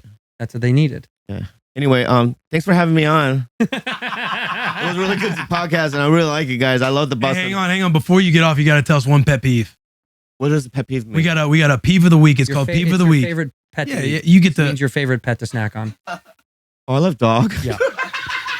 No, I have 4 dogs. I love them. They're my freezer. Anyway, no, I'm kidding. No, I love animals. What is what? No, explain to me what a pet peeve is. It's your thing that annoys you the most. Something that annoys you. So mine last week was people not turning left at a stoplight. Like when it's yellow and about to turn red, they're not out in front of the white line to turn left. Oh, that is a good. I think that's a good one. That's very good. I think mine is I got one. So if you're in a group, right? Okay. And you're in line at like a restaurant or something to order, right? Mm-hmm. Order together. Don't go individually. That's because it's like, it takes forever then. Right. So what I do if I'm in line, right? I go, if I'm with 10 guys, I go, I'm just going to get it. Because I don't want, because the people behind us, I don't want to fuck it up. Yeah, but that's wealth privilege. Not everyone can afford everybody else's shit. You're talking like a rich guy. You're a fucking rich guy. Oh, then do it individually. You're right. Do it individually. So guys, I'm going to buy this one. Yeah. I mean, at McDonald's, you can't, $20, $30. If Dude, not everybody has that kind of money. $20? Some people need $20, man. Some people can need it. Or how about this? Pool your money together. Hey, let's pool our money together. Or I'll buy it. You guys all Venmo me. I mean, there are options. There are ways. That's what I'm saying. I agree. I agree. I agree with you. You're getting very loud. Yeah, because I'm very passionate about my pet peeves. I have another one. Give another one. Another one is like, people make judgments on you on the internet and they don't even know who you are. That's a big pet peeve. Yeah. They don't know you at all. Yeah, I'm a good guy. Yeah, you are. What's another one, babe? Another one? Yeah. Don't do wives' tales. Don't do wives' tales. Yeah. You know what? Explain that, no. Because my dad used to make up wives' tales, and then I Google them, and they're not real. Like what? My dad used to go, because I used to watch the TV really close, and my dad would go, if you watch TV that close, Grandpa gonna die. And I turn around, I go, Grandpa's dead already. He goes, you killed him. And I go, what? How do you know that's not true? It could have been. Yeah. But he died before I was born. Both of them. Yeah, but your grandpa knew that you were going to watch too much TV. Oh, he was a fortune teller. Yeah, you're I saw. a lot of soothsayers. Yeah. What about you? Pet peeves? I'm trying to think, but I thought he made me think of something else that is it's more of a tip to your fans. I have a little inside tip. Okay. Because I enacted it last night. Last night, we went to TGI Fridays because there was nothing else open. Bobby, when you go to eat with Bobby, he'll get 15 appetizers. And I'm not exaggerating. I'm not even, people will go 15. If there's 15, he will fucking get 15. But that's what are appetizers for? It's fine. What are they for, though? Let me ask you something. I don't know. What are they for? What are they for? Socializing? For the table. Yeah. Right? And if they have 15 options, get all of it. Yeah, but when they bring them, he goes, here. And he puts them around him. And I eat it first. Mozzarella sticks, onion rings, so just all around him. So then he wants to last night he wanted spinach dip and artichoke, queso dip and chips, pretzel dip. Everyone likes those. You wanted, there's two more. There was like two more things. Fingers. Chicken strips. Yeah. I know. The dumplings from TGI Fridays. But you got, come on, my people. Yeah. My food. You gotta support. So then they bring it out. Yeah. And then everybody's dipping into the stuff. Yeah, and then he hears, and then I'm sipping my water, and then I'm already grossed out, and then I'm like, God, this place looks, I don't know, man. And then I hear, and I'm like, this is a fucking table. I thought at first it was my penis because that makes that noise too. Sometimes it hums when he gets horny. Yeah. And I look at the basket of chips, and you know how they put that bullshit piece of paper, like parchment paper, down first. Yeah. I lift it up, and there is. And I'm not kidding. I'm not kidding you. Huge half-dead fly. He's not dead, though. No, he was half-dead. He was stuck in the thing. Like this. He looked exactly like that guy, right? That's his brother avenging his death. But what if he was going, I'm taking a nap. Okay, well, wake up and get the fuck out of my chip. Okay. So then I'm grossed out. I'm like, we're getting the fuck out of here. I'll eat McDonald's. We got to go. Like this. So I paid for the whole thing. We didn't eat any of the meal. They didn't even offer it to us for free. We literally were like, hey, man, there's a fly in our fucking food. And I was like, we got to go. Like, we'll just tab out for what we've ordered and let's just go cancel the rest of the orders. They didn't. They brought him the whole bill. So he paid $125 at TGI Fridays for fly chips. Yeah, we didn't eat any Shout of out it. TGI Fly Days. It was terrible. So then we walked down the street to McDonald's, and McDonald's was a walk-up window. Didn't let us walk up. The guy goes, we closed. And I was like, it says one. What ethnicity? You know why? What ethnicity was that, by the way? Cuban. Okay. And then that was the most racial thing I've ever seen. we closed. Yeah. I said exactly how he said. Is that an Indian guy? It's Cuban. We closed. That's what he said. That's not sound Cuban to me. You don't know any fucking Cubans. Name one Cuban. That's right. See? Castro.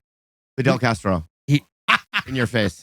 And how did he sound? If Fidel Castro didn't want anybody, He closed. thank you. You're right. We close. We closed. Fidel Castro, Dog, So player, then raise I said, the roof. And he would go, raise the roof. So then I said, let's go to the only other place that's open is Taco Bell. We need food. We haven't eaten in 10 hours. We go down to Taco Bell and their inside's closed. But I said, I used to do this in college all the time. Tip for college kids. If they don't let you walk up, you wait till a car comes up and you go, yo, can we order with you? We'll pay for one of your things, right? We're at a financial place where I said, I'll just buy this guy's whole thing. Well, the only guy that came in the 10 minutes we were waiting was a man on a scooter. An old man on a scooter. Maybe 80 on a scooter. And the scooter was barely working. He got it from a lot somewhere and it was like, it died twice in the drive-thru. Yeah. And I said, yo, man, can we order with you because you have a vehicle and I'll pay. And he's like, yo, you gonna pay? And I said, I'll pay. He goes, I was gonna get me 20 tacos. And I was like, were you going to get 20 tacos before I said that? And he was like, I was going to get a whole bag of tacos. And I said, okay, man, get this fucking guy 20 tacos, I guess. Yeah. And so we paid for him to make it easier. Bobby got frustrated and walked away. Didn't like the scooter man, left. So he ended up ordering White Castle at 3 a.m. Yeah. My point is. Well, I was in the movies. He's in the movie. Yeah. He was in the White Castle 1 and movies. 3. He has to support him. My point is, and this is a tip for your sports fans, when the beer lines are too long, go to the very front. Nudge the guy at the front like you're friends with him and go, I'll buy your beer if you can lace my beer with yours. I do this every stadium I've ever been to in my life. I've never waited in a line ever. Buy the guy's beer. That way you only have to pay for one other beer. That's rich man. At most, like the rich man. One other beer. That's all you got to pay for. At most 2 beers because you're not allowed to have more than 2 a person. That's the trick. Guys, don't wait in a line. Walk to the front. Pay for that kid's beer. Walk home with beer. Huh? Thank you. I've done that my entire it's a good tip. life. It's a great tip to give, and I don't know how many people are going to abuse it, but I've never, ever once stood in a line. I walk right to the front. I go, I'll buy your beer. What do you guys want? And then they go, oh shit, okay, this guy's gonna buy our beer. Don't pinch your penis live on air. You get antsy, Bobby? What's my biggest pet peeve? I just had to. You had one in there. You gave a tip and you said a pet peeve of bugs. Say your fucking pet peeve, man. Bugs in a food. God. Bugs in food. Bugs in food. Dude, you want to know my pet peeve? The pet peeve I was gonna do is when people take out, like, this is not it, but sandals? Your feet. Yeah. No socks. Like when people kick up their feet in front of your face. Yeah. And play with their toes. Like if I'm watching a movie and somebody's got their feet around you, like I can't even focus on the moment anymore. I'm now trying to figure out how I can kill this person because of the etiquette with their bare feet. The feet on a table, feet on a thing. Do you suck the feet? No, I'm not. Your wife. I'm not a stranger, but like a wife. No, I'm not a foot guy. You don't suck them. You massage them? Yeah, I'll massage them, but I'm not gonna. Okay. I'm just not a foot guy. You got a foot fetish? You seem like a foot fetish guy. Yeah, I love it. Yeah. I would guess that. Shoulders too. What are your shoulder fetish? What are your top 3 body parts? Oh, here we go. I love this. Number 1, I like. And what's your pet peeve? I like the one. Yeah. Can I tell? Please, I don't. Yeah. I like please. parts that people don't even talk about. I like the no man's zone. What's the no man's zone? Taint. Ooh, the gooch. Yeah, I eat that. You know what I mean? So if I see a vagina, I'll cover it with my right hand, cover the butthole, and I go for the taint. They go, what are you doing? I have no feeling there. I don't care. I love it. You only hook that little bridge. Huge taints. Yeah, you have to have a huge strip. Got to be like 2 feet. Your butthole has to be basically on your back. The vagina has to be on the chest. Yeah. And the butthole has to be in the back. If that was, dude, I just got hard. Dude, if that was the fuck, what? No, not really. Not good. He'll show you his dick. I got later though. Yeah. No, do it on the air. You blur it out. We'll blur it. Yeah. No, I don't trust. I don't know. You guys blur it out. We'll pixelate it. No, you'll make fun of it later, and then like 2 weeks later, they'll get banned if they put it. 2 weeks later, Steve Burns gonna come here. Like I saw his dick. Well, let me see if I can get it a little hard though. No. Leave it alone. What? Leave it alone. Let it be. Just lift up a shirt. There it is. Hello. You know that song "Purple People Eater"? That's where it comes from. One-eyed, one-neck, fine purple people eater. That's from that. Here we go. Can you blur that out? Yeah, trust me, we're not gonna put your fucking dick. Yeah. You don't have a choice. Okay, good. Don't show anybody. My pet peeve is when Bobby shows his dick on podcast. This has been great. I love you guys. Thank you so much. Legitimately, you guys come on here. Man. Thank you for fucking. Can we come back or? Absolutely. Open door policy. Let us plug. Too. Go ahead. Yes. This comes out when again? Next Tuesday. Next week, we're gonna be in. Damn, I'm really bad at this right now. Just because that's all right. We'll fill the air. Wait. Sorry, this comes out the 25th. Right? Yeah, 25th. Okay, so hey, we're gonna be in Durham, North Carolina tomorrow night. Then we go to Charlotte. Then we do Texas, baby. San Antonio, 2 shows. Houston, then Dallas, and then we go up to the Pacific Northwest with Spokane, Seattle, Portland, and Phoenix. Go to badfriendspod.com. Badfriendspod.com. Buy We've had tickets. the best shows. It's been one of the so best fun. shows Wild. I've- It's been People have fun. been saying it's the most fun they've had at a live show Ever. because we do stand up and we do bits from the show. Yeah. And the audience gets involved. And I end up doing like Dalai Lama kisses. I don't know why. You guys know the Dalai Lama kissed a little boy on the lips or on the tongue? The people have been sucking my tongue He's on been stage. doing Bobby Lama kisses, so he's been Bobby Lama and people all over the country. I have a sore throat from it.